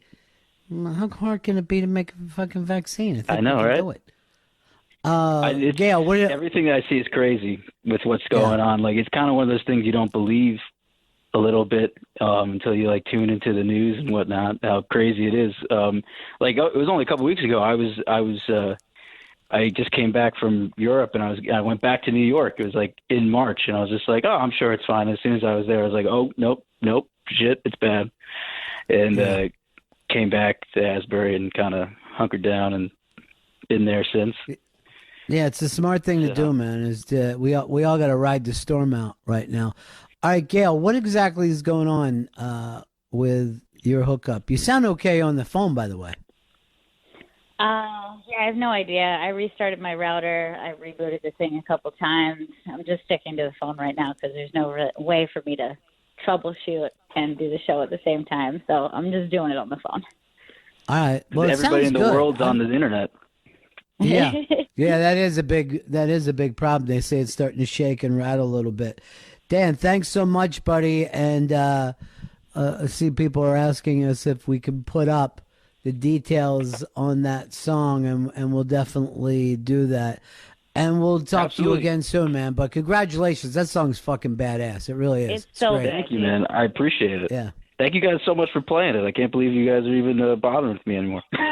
Oh, yeah. We're going to bother you for the rest of your life, dude. Thanks. That would be wonderful. Thanks, Connor. All right. I'll see you guys around.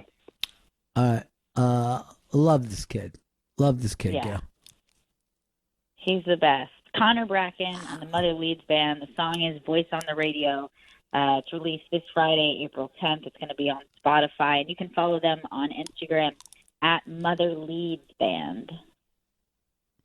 The Mother Leeds Band.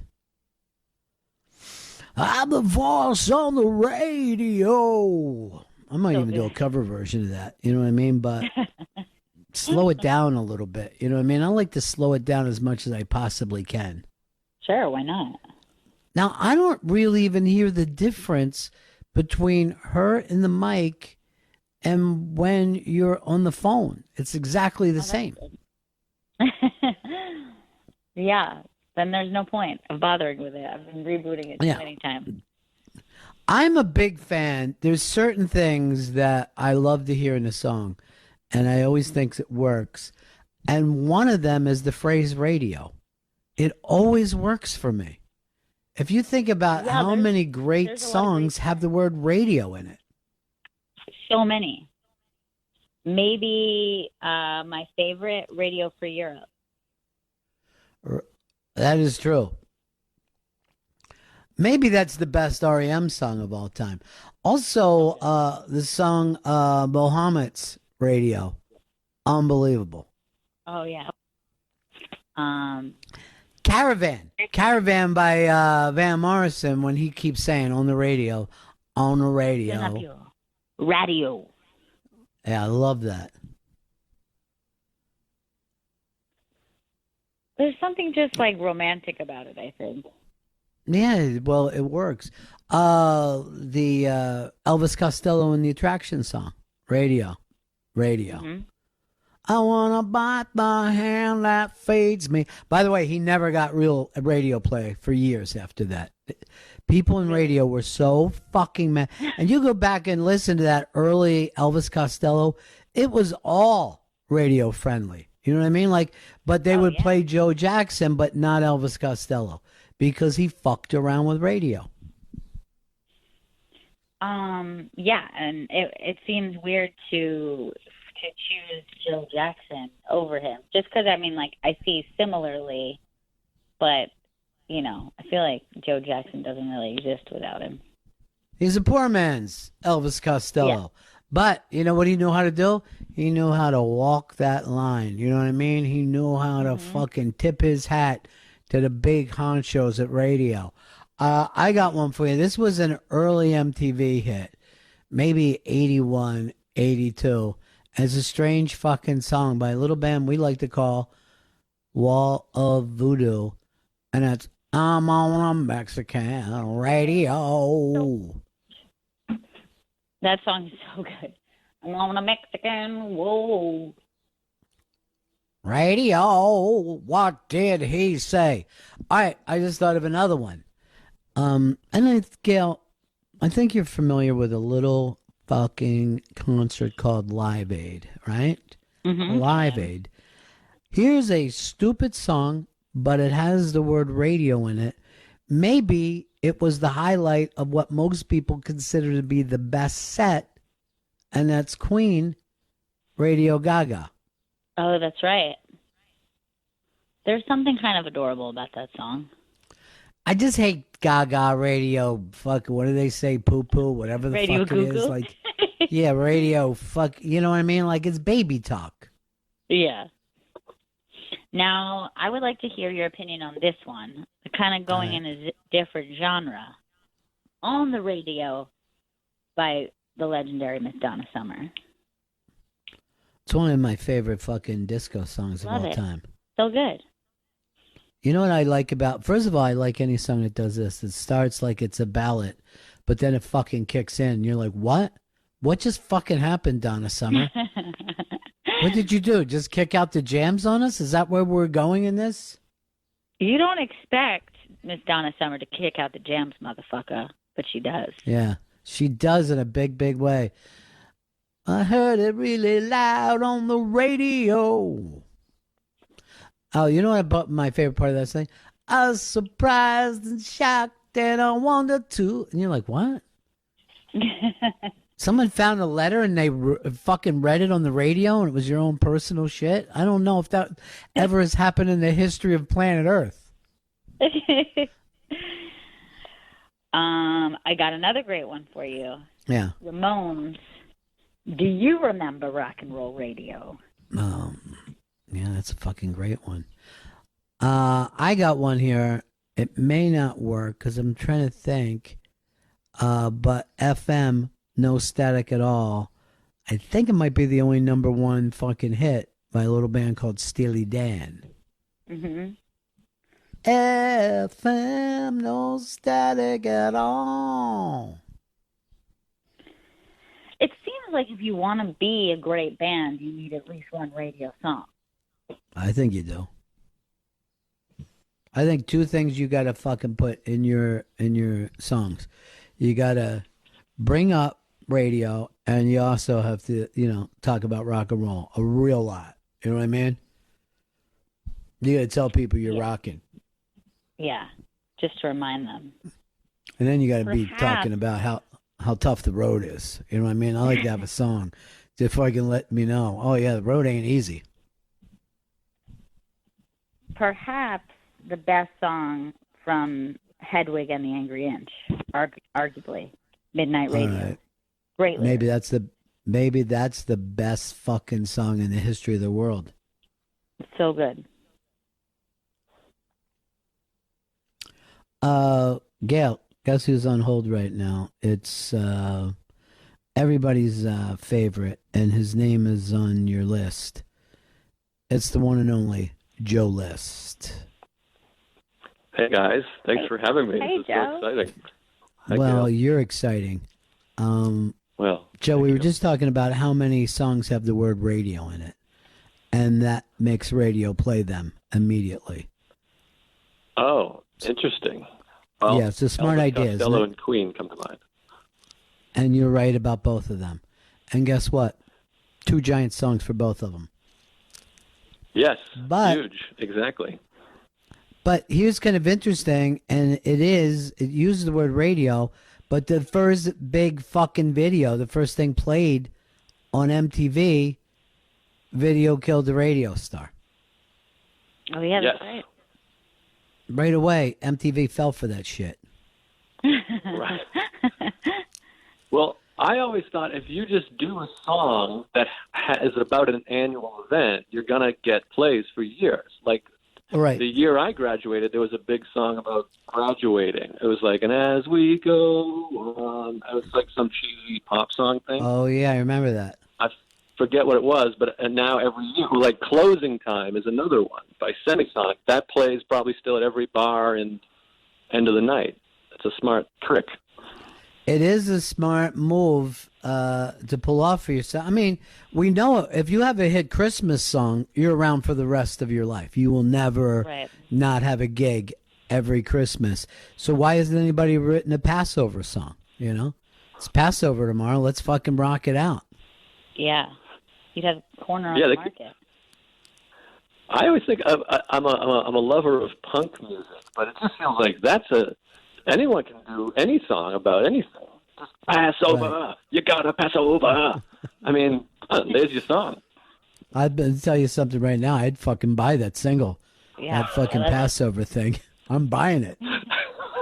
And that I didn't even try hard. I mean, that's just the beginning. No, that's the beauty of what you're doing. It's simple, but it's tasty. You know what I mean? Like, people are like, you know what? I'm able to digest it. I don't need, just like if you listen to most of the Beach Boys stuff, what are they talking about? Summer, cars, girls. Who doesn't like all those things? Yeah, pretty good. I'm gonna write a song called "Tits" as soon as I'm off the phone. I would, I think we should try to think of how many words rhyme with quarantine and try to get the fucking quarantine anthem going, you know? Now, you're talking about a worldwide hit. People in Italy going, I can fucking identify with this. Sri Lanka, I get it. I'm quarantined too. I think if you make it a dance. Yeah. Sorry, I like I a cut dance you song off. too. No, that's okay. We just have a little lag here. Vito was supposed to tell you because we're all going in different directions, so it's fine. But I do like a song where they're talking about the dance and then telling you how to do the dance in the song. Fucking sells twice. Right. Cough in your elbow. It's the quarantine. I love it. I'm loving this. Joe, how is your quarantine going? Not so bad. It's a lot of movie watching. Sarah and I have been watching. My wife, Sarah Tolomash, and I have been watching a different foreign film every night. I'm really getting into these foreign films, and it's nice. And we're doing a podcast on my Here's the Stories Patreon, and we're called The Foreign Film. And the last word is a slur, but it's alliteration. Okay. So I don't want to say it aloud. The foreign film fruits, you could say. But on Patreon, you can say anything. But anyways, we're watching a foreign film every night, and it's been really delightful and enjoyable. What's your favorite foreign film that you watched so far? I think probably The Hunt, which is a Danish film from 2012, and that's about a. Do you know about this film? No, but I love Danish. But it's a film about a guy who's played by an actor people know. I think he was a Bond villain. Mads is his name. Mads something. Mm-hmm. Does anyone know? I don't know. Well, he's a big, handsome fella, but he plays a guy he works at a kindergarten, and his best friend has a daughter that's like 5, and they're friends, and the daughter, just for her brother shows her like a porn video for a second, and then she overhears him talking about a boner, and then she says she saw the teacher's penis and it was pointing straight up, and that obviously gets taken pretty seriously, because if a 5-year-old sees someone's boner pointing up, that's a big deal. So the town goes crazy and hijinks ensues. This sounds like I could get in trouble just for watching it. You know what I mean? Like, this seems like a movie that would make me uncomfortable to watch. Is it a comedy? Is it a drama? Yeah. I don't think I did a great job describing it. Mid-description, I was like, this is bad, and there's no turning back. It sounds like you saw it on the dark web. No, the main character, he won the Best Actor Award at the Cannes Film Festival. It's got 98% of Rotten Tomatoes. It's a real movie. It sounds like a movie my uncle made, but it's a very good movie. I wish I didn't bring it up. I should have just said mother and moved on. I have a foreign film saved here, and it goes all the way back. This is like from the 1960s, and it's Breathless. And that's the one that, kind of kicked off the whole French New Wave thing, and it's considered a classic. But I'm going to be honest, I've never truly watched it before. I've had it on before, but It's so good. you've seen it, Gail? Yes, I've seen it many times. I'm a big fan of that film, A Bout de Souffle. No, I'm not talking about the Richard Gere one. Ooh. I've seen both. Ooh. I've seen Yeah. both. Yeah.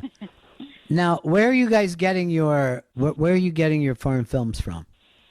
Well, Portrait of a Lady on Fire is on Hulu, and that was excellent. We really enjoyed that. And then we watched The Wailing, which is a South Korean movie, on Amazon, and that was terrific. We loved that movie. Wow. And the rest we've been renting, and it is not financially advisable. I've been spending too much money on foreign movies. Now, every one of these films, a little girl sees a hard penis. Is that the theme that you guys are doing on this show of yours? We wanted to, but that was the only movie we could find that was on iTunes. Now, that movie is really excellent. I swear to God. yeah. I also want to apologize to you because I remember giggling off when you had a small panic about the coming thing, and I go, it's not going to happen, Joe. Forget about it. It isn't going to happen. This happened in The Stand. Yeah. And you were right, and I was wrong. Once again, Joe. Well, it's interesting because this whole thing feels, I've actually been preparing for this my whole life. Since I was a child looking at erect penises. I've just been waiting for like some crazy thing to happen that's going to cause all of us, we're not going to be able to work, we're going to lose all our money, and it's going to be really scary, and people are going to die. This has been all I've thought about since as early as I can remember. So it finally happened. And my whole life people were like, oh, stop it, you're crazy. And now there's part of me that's like, hey, look at me. Right. But I also, maybe your thoughts conjured this up. Oh, no, don't say that. Yeah. Think about it. Get that in your noggin, and you caused this through your own thoughts. If that's true, I'm going to wake up gay tomorrow. Because I've been conjuring that up for years, and it just won't take. Joe, I saw you tweet out about Louis C.K., and you said you check out the special.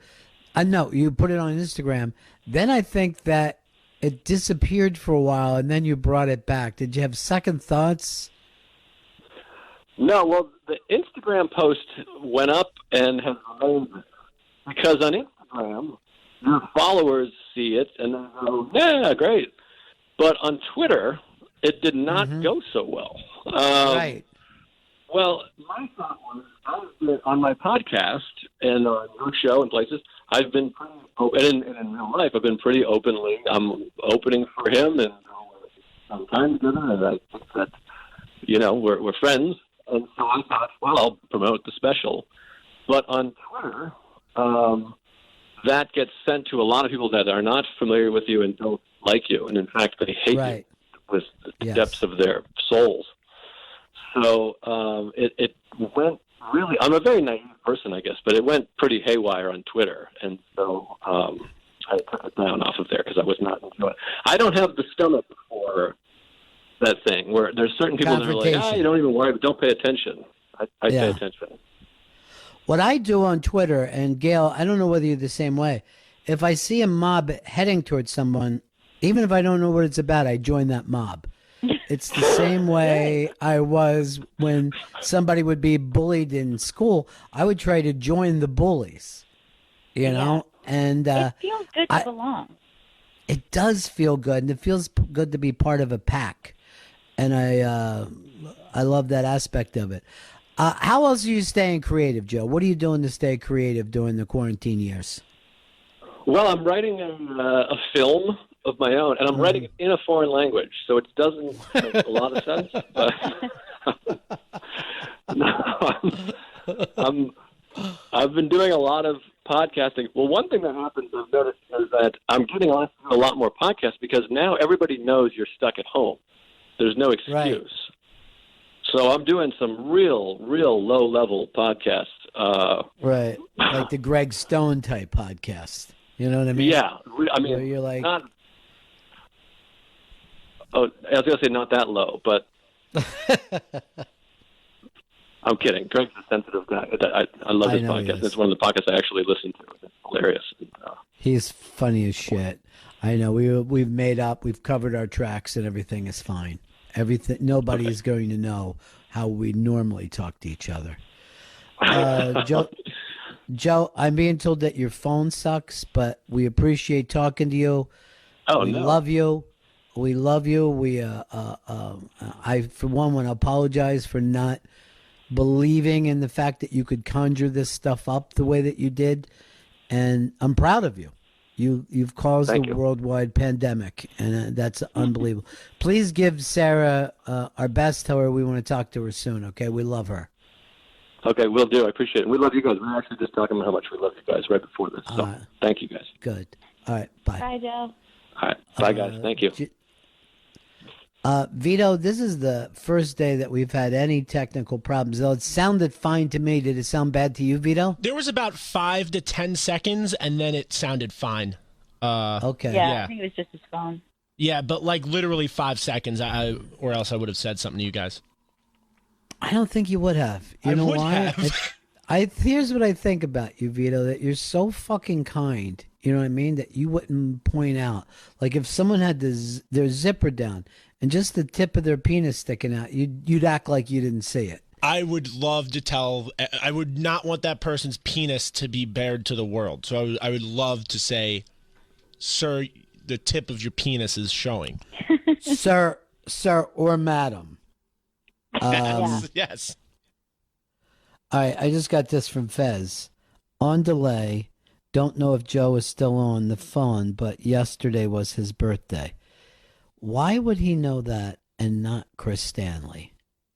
You know what I mean? Why is would Fez be aware of that? And Chris Stanley's so busy baking his fucking bread that he doesn't put out birthdays. Nothing's more important in radio than the birthday announcements. Everybody loves those. I fucked up. I was proofing, and it slipped my mind that it was Joe's birthday. I should have let you guys know. Was proofing, is that baking talk? That's bake talk, Ron. I didn't know that. Yeah. That's like letting the fucking the bread, after it's been molded, let it puff up a little bit before you throw it in the old oven. Well, first of all, do you have to curse? Second of all, how long does it take to bake bread? How long is it? Like those baguettes I showed you, I use just like dry yeast for that, so I let that rise for 12 hours, and then take it out, cut it up, mold it, roll it out, and then let it proof for an hour, and then like actually in the oven, baking time is like 15, 17 minutes. Yeah, but it's taking 12 hours. I don't have that fucking kind of time. When I want bread, I want it now. I know. I understand that. That's the way I felt too. Bread in 12 hours. Yeah, I know. Someone says to you, Gail, this time tomorrow, but in the middle of the night, would you like a sandwich? Maybe. Yeah. I want you to do 12 hours of work. I'm not sure. All right. Are you hungry? I'll wake you up at 3:40 in the morning. I'll give you some toast. I understand, but it's so easy to just put that initial batch together and just set it aside. Don't even worry about it. 12 hours later, hey, I got some bread in about an hour and a half. Yeah, I don't know, Chris. Maybe you were better off before you started to do this drunkenness that you got yourself involved in. I know. I think about that sometimes, but then I realize, no, I have a craft now. I have a skill. Do you think you get a job with Lilly? I wouldn't want a job with Lilly. You wouldn't want a job, right? That's your thing. Hey, Vito, see if you can get Lilly on the air with us. Lilly used to be an intern / producer for us, and then went to the school. What's the famous cooking school upstate, like up on the Hudson CIA? River? Yeah, she went to the CIA, which I thought she was going to be a spy. I thought it was very exciting, but instead she learned to bake, and then started and was involved in what's considered by many people to be the best bakery in New York City, and she was also very excited that her arms got really fucking strong. Gail, do you bake anything, Gail? I do. I've baked cakes and muffins and pies. I've done it, but it's a time-consuming process, and baking from scratch can be heartbreaking if you do it wrong. It's so much work if you mess up a bake. I didn't know that. What happens? But Can I did you make correct muffins it? this morning for Juju. I made raspberry muffins. Does she even care? You know, she doesn't. But she did have fun watching the muffins while I was in the oven. But here's the thing about her. She really was only biting into her first sandwich ever the other day. Yes. Yeah. I don't know why, but a sandwich of any kind was a hard sell to her. I think it was the complexity of having different ingredients between breads. She really has been turned off. I've tried every type of sandwich, and she just finds it to be weird. So just this last weekend, she was so hungry, and she took a couple bites of turkey sandwich. It's a big deal in my house. Right. But see, here's the thing. She'd rather have the turkey on its own. Yeah. Exactly. I can understand she would that. like everything separated. Well, you remember what we used to say in the 90s, got to keep them separated. That's true. We did. And we were Vito, right. were you able to reach her or no? I called and texted her. Now, where the fuck would she be? That's what is amazing to me. Quarantine. I bet she's out just fucking without a mask on. You know what I mean? I can Meeting see that. people. Yeah, making out with them, breathing on She's people. married. She's married now, my friend. You got to watch that talk, or her husband will come over here and beat your ass. Hey, do you guys have any interest in seeing if my connection works again? Love to try it. Okay, cool. I'm going to give it a go. I like experiments. I feel Hey, like dudes. perfect. Hang up that shit phone, I just did. Vito. Yes, Do you hear her fix it? I do. She sounds perfect. Thank you. God, that's so nice of you. How's Chris sound? He sounds like shit to me. Like he just baked his phone. Sounds like a pig monster. What? Sounds like That's you a just terrible gargled some insult. balls. Go back to your walrus tank. All right. Does he sound like a pig monster or he's gargling his balls? Which is it? Balls.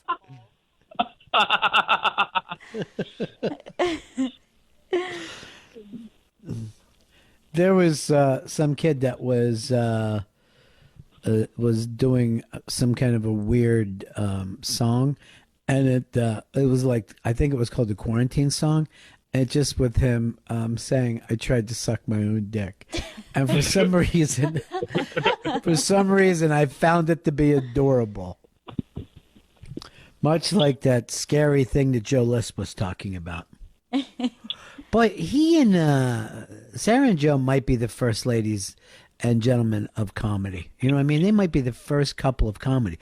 Even now, though, look how many people are quarantined into couples. Yeah, I know.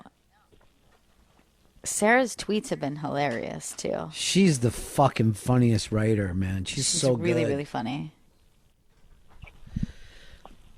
I would actually, well, I'm not going to get into that because it just sounds like the weirdest thing if you say one sex does something better than the other sex. You know what I'm saying? Like, even if you mean it as a compliment, it sounds like shit. You know what I mean? Because it just sounds like women are great at cleaning the bathroom. Yeah. They're so good. They have the skills for it. Yeah. Women are best at raising children, much better than men. So true. Then you come off sounding like a fucking ball gargling Chris Stanley, you know? That's me.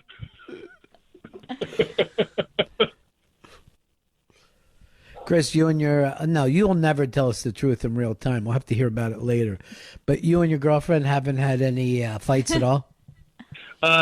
This quarantine's been pretty calm, to be because it's a large apartment, so we all each essentially have our own offices here, and there's a backyard. So if anyone's feeling fucking nuts, then we can just go outside and just try to get some air, try to figure it all out. But no, nothing, no You're blow not up. gonna figure it out there, dude. I mean, you're searching for answers out there. You're not gonna find them. Are you wearing a mask outside? Because this thing does travel by air, you dummy. I don't have an actual mask. I have like a scarf that I put around my face. Well, it's great if it's fucking winter, but this isn't, okay? It's a pandemic going on. Ron, my face gets very hot back there. I'll tell you this. I was worried about Chris. I go, if you can catch this fucking virus from fingering your own ass, he's got it. You know what I mean? Mm-hmm. Yeah. But they say no. They, this is one of the few things it's okay to finger your butt. I have a finger in there right now. Feels great. Why only one? Good point. Silly today. We're silly because we're sad. Oh. Yeah, it's true. I get very silly and stir crazy, and then I start going, oh, I must be like stressed out or sad or freaked because I'm talking too weird. Open Mike Eagle just wrote to us that he had the honor to appear on the popular Periscope show Smoking with Chris, along with Mike Eagle. I guess you changed it for that night. Actually, but I had to correct him. That wasn't Smoking with Chris. That was 420 Blaze It, my specifically weed smoking show on Periscope. You and him smoked weed together? Yeah, we walked around Midtown smoking a joint. It was a great time. You know who else Chris did that show with? Yeah. Lilly. Oh, my God. That's right. Yeah. Remember, didn't she get so high that she got scared? Yeah, I was hosting the show 420 Blaze It, and she was just staring off into space. I had to get her back into hey, we're on a fucking Periscope show right now. She was freaked out. She also dropped her bowl. Yeah. I was watching on Periscope, and at a certain point, you had to stop her from taking her pants off. She just got up, and she started unhooking her pants. I can relate. I can. I haven't worn pants in a month. Not hard pants, anyway. I've worn quite a number of soft pants, but no hard pant for me. Well, I'll say this. I guess I've worn a soft pant if you consider underpants to be a soft pant, but I do. Other than that, no. But I'll say this. When I have to put clothes on again, I'm going to be like Encino Man. You know what I mean? I'm going to be very uncomfortable trying to fit in society. Oh, God. Yeah, I mean, some clothes are so stiff, that I'm not looking forward to. Maybe that this is going to change, it's going to change us all in a lot of ways, but maybe we'll just become like just wearing these flowing muumuu type things, both genders, no different, just nice, flowing muumuus. I'm all for that. Chris, I'm sure a muumuu would be perfect for you. I would love to have a muumuu. I mean, we'll order one now. They're so comfortable. Yeah. I also loved when I was pregnant, people would say you have the cutest maternity wear. And I was like, yeah, this was mine from before, but yeah, I just enjoy in summertime to have a lot of room. Yeah. Instead of going muumuu, I'm just going to go grass skirt and see if I can't get that to catch back on again. Coconut bra? Yeah, and I wear it low on the hip. You know what I mean? I don't like it up near my belly button. I want it as low down as I can possibly get it. The dirty low down, I like to call it. Oh, by the way, Stranger in Kentucky wrote this. More radio songs. Roadrunner by the Modern Lovers. Love it. Oh yeah, by Roxy Music. Radio Nowhere by The Boss. and radio song by REM. That's the second REM radio song. Hey, Vito, did you have trouble texting us yesterday? Because Pit Doc said that you would put him on hold and that I never went to him. I don't remember putting Pit Doc on hold yesterday. So you don't think that he was on yesterday? No, because I texted you we went to people. I know. Yeah. But you tell me now Lily's on hold. Yes, Lilly is on hold right now. You could just tell me that. You don't have to text me because I'm not always looking at my phone. You know what I'm saying? Yes. This isn't like I'm not part of your generation where I'm glued to my phone. Okay, I'm a boomer. The ones that you people are trying to kill with this virus. Are you trying to kill me? You're trying to kill Roseanne. All right. Our friend Lilly. Lilly. Hey, Lilly. Hey, guys. Bennington, what's going on? You're going on. How's your quarantine?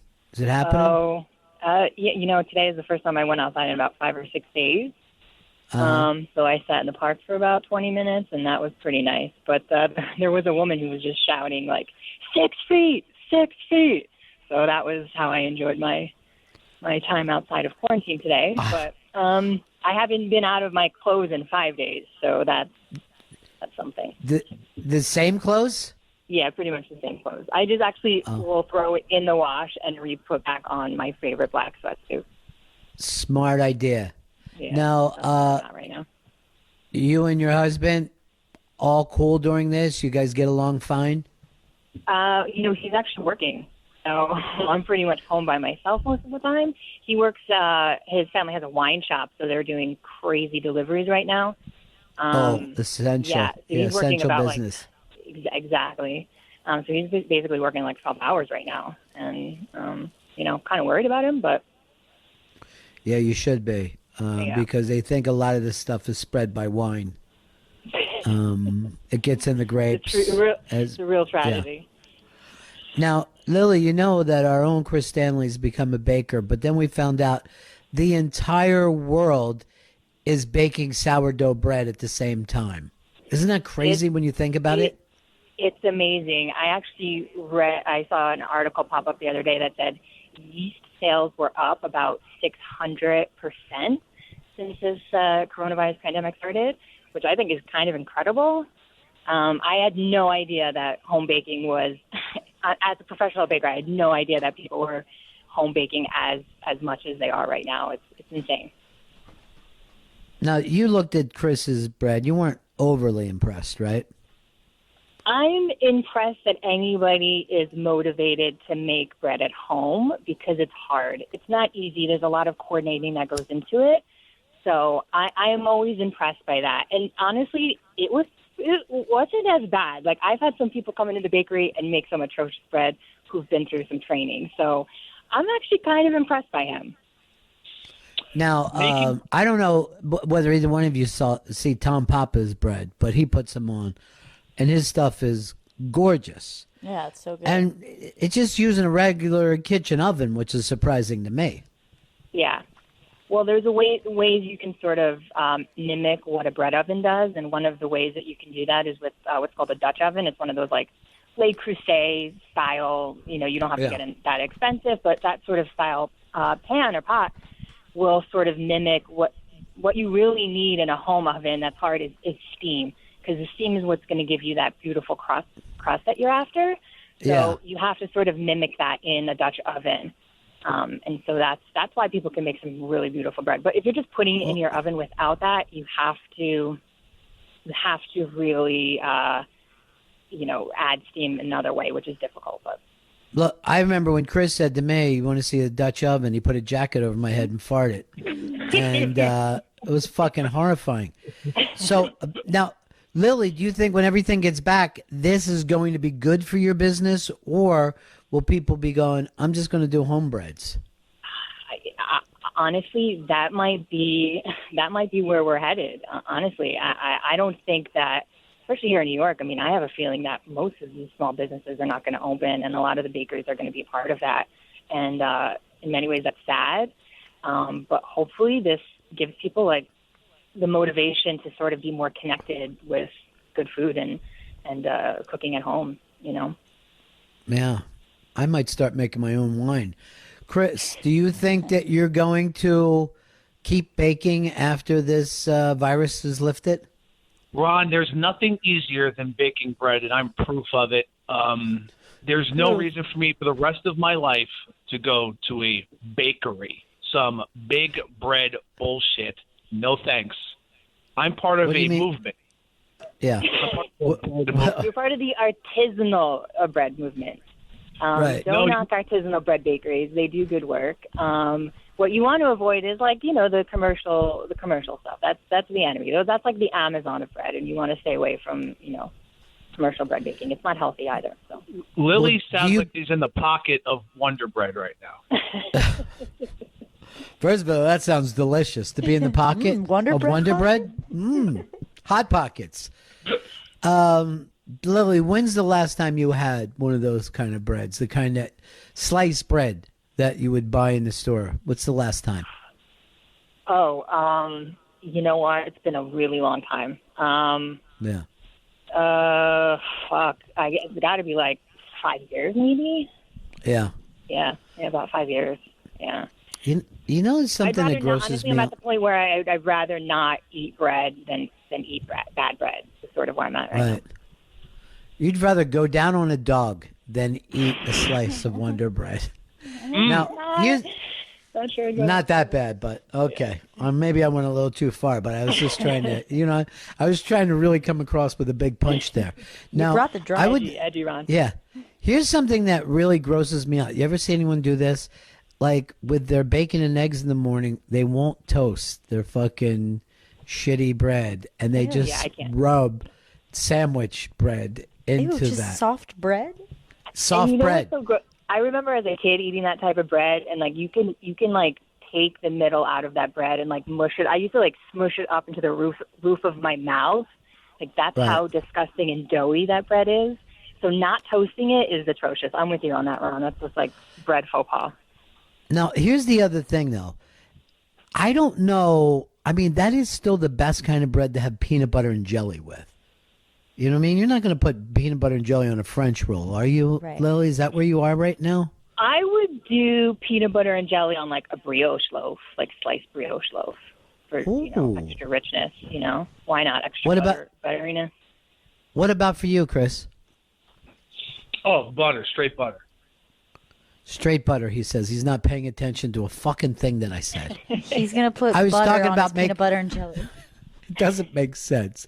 You are like a kid in school where if you're not being called on that second, you start fucking daydreaming. To be fair, he saw a bird out the window. That bird was his own brain.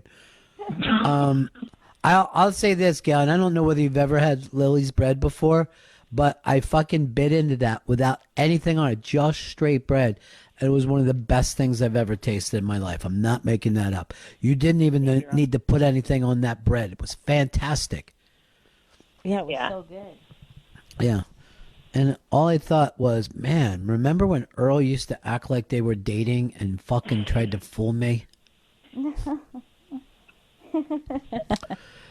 Lily, great to talk to you, buddy. Stay in touch with us, okay? Yeah, always good talking to you guys, and stay safe.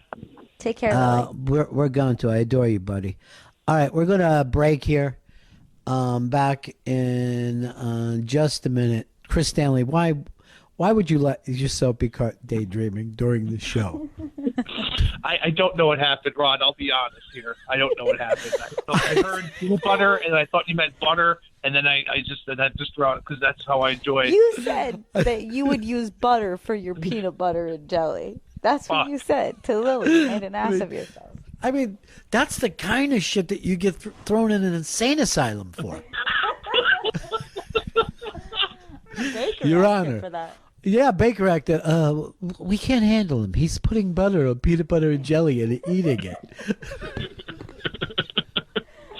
2 sticks of butter. Now it's starting to sound delicious, though, isn't it? Like a really buttery peanut butter and jelly. Why don't we break here and see if we can't put. I'm going to check with Maria Bamford and find out what kind of drugs that she's taking. I give the same exact thing to Chris. I think that's just as good as taking him to a psychiatrist. Yeah. You know? Yeah, we're doing it. I'm going to put him on now. Yeah. Yeah. Well, I'm going to put him on some Bamfords, and see what happens. We're right back. It's the Bennington Show. Faction Talk 103, it's the Bennington Show.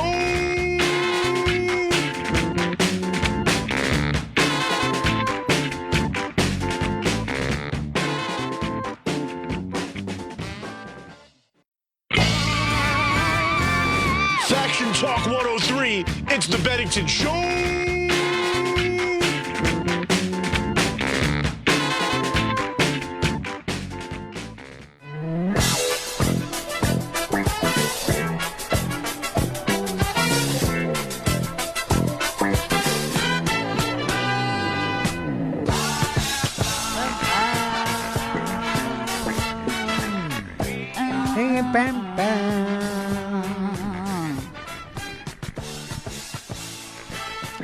Bennington is back.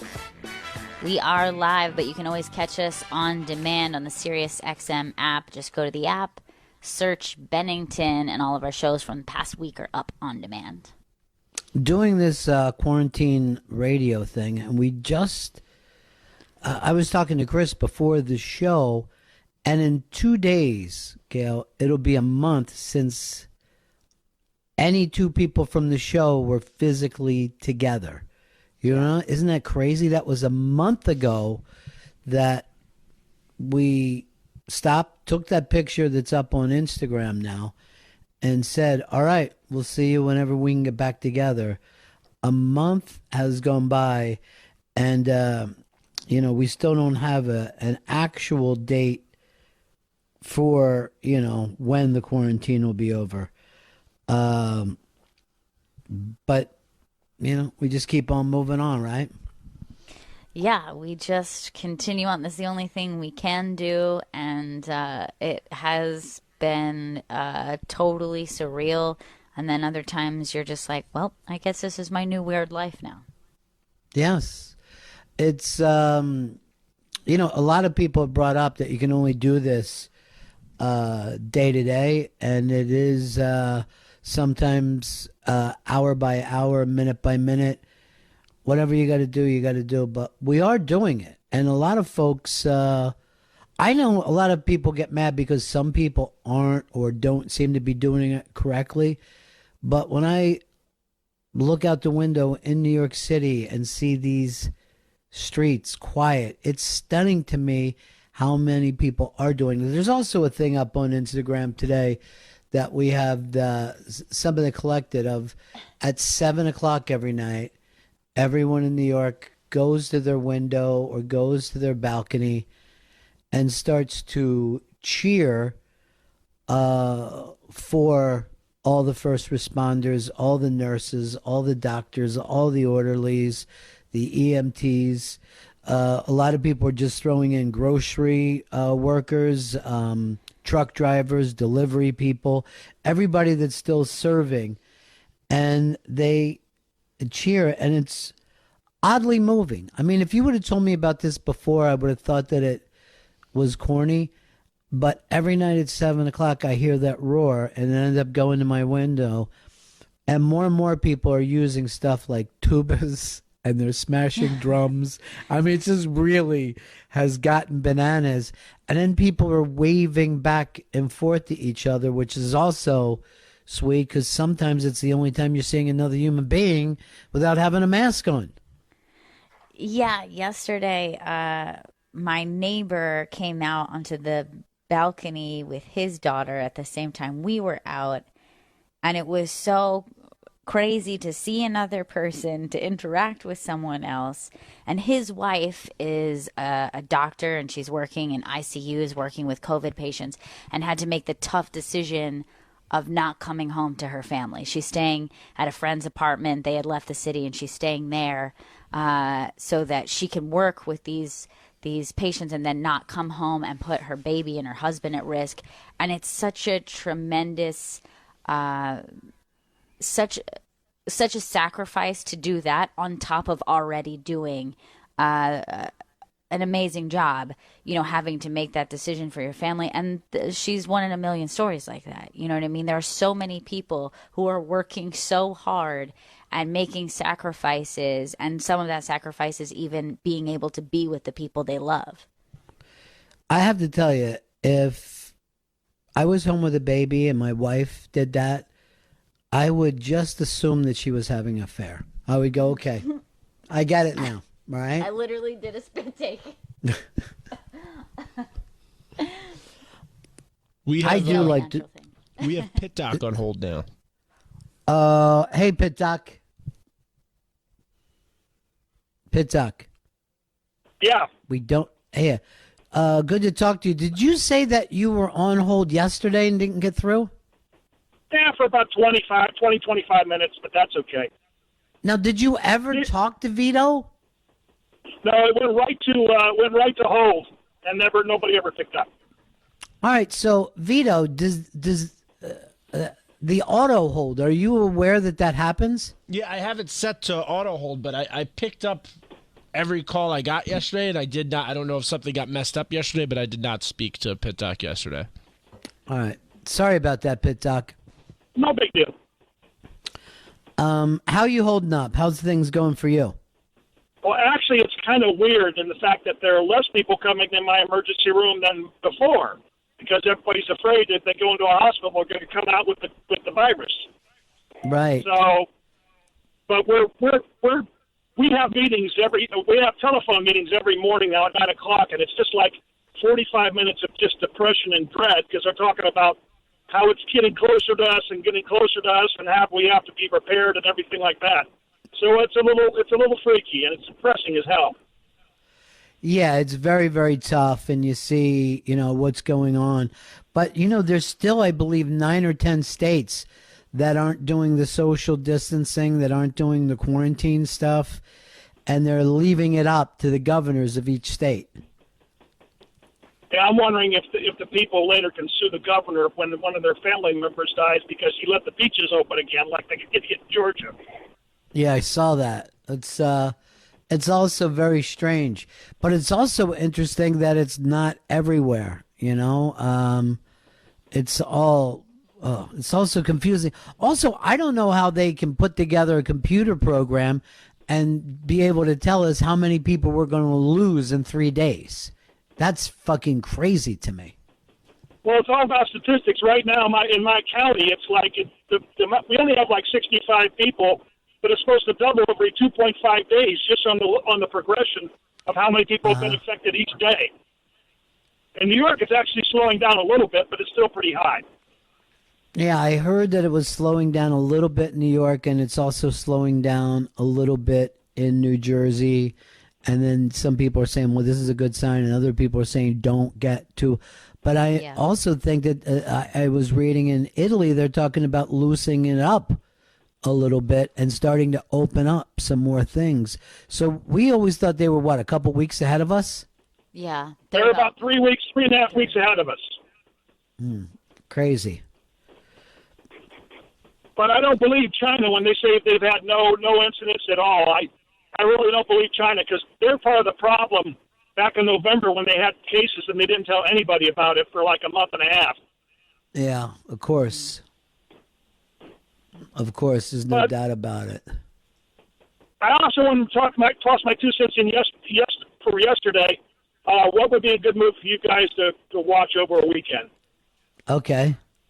I think you guys need a good comedy, and there are 2 of my favorite comedies, Arsenic and Old Lace, and A Funny Thing Happened on the Way to the Forum. You can't beat Zero Mostel. Yeah, Zero Mostel is one of my favorite in a long time, and I haven't seen A Funny Thing Happen for many, many years, and I remember being a little kid and just screaming. I love Zero Mostel. He's the guy from the Producers Guild that was just a great, great comic. And there's another movie called The Front, which is about the Blacklist stuff, and he was in that. and he more was dramatic, though. hysterical. Yeah, it was, but But he, I love, yeah. the funny thing is that in one of the scenes he goes, "She has the plague," and everybody starts screaming, "The plague, the plague!" You know, I was watching a Woody Allen movie last night, and it's the one about the Russian Revolution. I'm trying to think of the name of it right now. Jesus, Love and I don't Death? know why that. Yes, Love and Death. And the funny thing about it, so they're running around, and it's the Russian Revolution, and it's got almost like a little bit of a Monty Python feel about it. But if you pay attention to what they're doing, it's almost Annie Hall. It's about the same things. It's about, you know, men and women's relationships, and it's about life and death. And you're just like, all he did was act a little less silly in Annie Hall, and everybody, you know, thought that he suddenly got sophisticated. But the jokes are there in Love and Death. It's really, really funny. Also, he does a pedophile joke that you're like, how many times does he, you know, he literally brings up a 12-year-old girl in this movie. Pitzak, best of luck to you, and please take care of yourself and stay in touch with us, buddy. Thank you, sir. Take care of yourselves. Take care. All right, peace. You know, in a lot of ways, when you think of that, when you're like a country doctor, the way Pitzak is, it gets even a little scarier if you start thinking about a rush on the hospitals. Yeah, absolutely. You have obviously the space going for you, but then, you know, you don't necessarily have the same level of resources and beds and hospital staff. So, yeah, small towns are concerned about that. It is the Bennington Show, pulling it together through all this.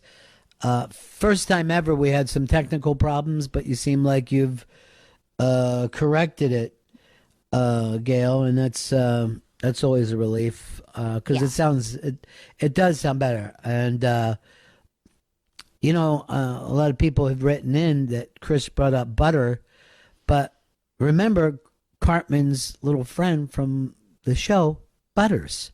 So when he starts to daydream, he goes right back into Butters. He does. Yeah. He's honestly, I think, butter obsessed. I started to think about this during the break.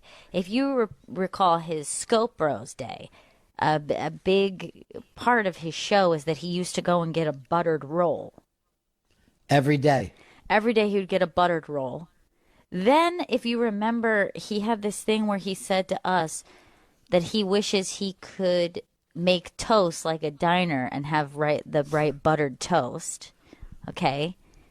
Then when he started baking, he did the butter on the side. That was like his thing. Oh, butter on the side. And he would take the picture of the butter on the side.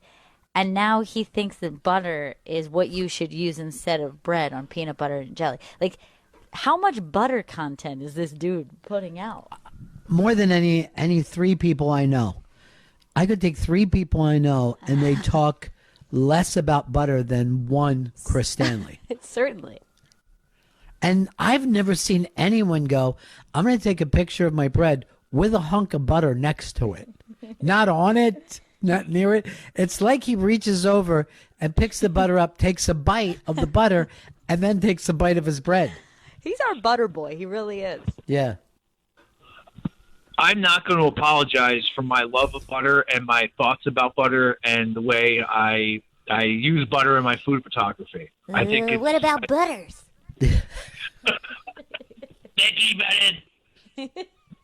All right, let's see how long.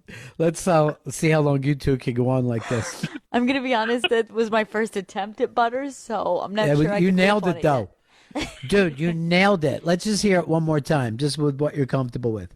What about Butters? It's really good. I'm gonna work on it. Yeah, it's really weirdly good. Like you could get a job on there. And then, of course, Chris does what he considers to be the only Cartman, the only true Cartman impression. Now, I was so much better laughing. than Butters. Yeah. I was laughing during the commercial break that Chris, we caught him fucking daydreaming in the middle of the show, and then he just throws in that he would put butter on his peanut butter and jelly. For some reason, that made me fucking laugh hard during the commercial break. Because when that happens to him, he defaults back to butters. That's his natural state. He's never not thinking of butter. Yeah. Sick when you think about it. It's so good, you know. It's like the fat and the saltiness. It's delicious. I'm sure that you don't know what everything there is that makes up butter. You just yelled out the fat and the saltiness and felt like you were on top of it in a big, big way. I believe that there's a brand of lube called boy butter for men. Oh, yeah. Yeah. So Chris maybe uses that's something that. you'd be interested in. I'm going to look into that. What he does, because I saw some of the picture he takes, and he just had a big hunk of butter next to a strap on, and he was like, "Doesn't this look photogenic?" Hey, I felt like Lilly really backed you up and was very impressed with your baking. I just have a natural skill at this, Ron. It's taken me a long time to find it, and I'm glad that she recognized that, I know what the fuck I'm doing. Well, I feel like you were kind of pulling her pigtails and giving her a hard time, but she was fully supportive. She was very mature about it. Yeah, she really was. Yeah. Well, I stand by everything I said. It also seemed like she was kind of more into the old-fashioned stay-at-home wife thing than she was looking forward to getting back to work. Did you notice that? Yeah. That I did pick up on that. She's a kept woman, Ron. Yeah. Yeah, She's wearing the same sweatsuit. It's starting to seem like Big Bad Lil is Sweet Lilliam now. Lilliam. How about the fact that her husband is an essential because of the wine business? Like, people need their wine. It is important.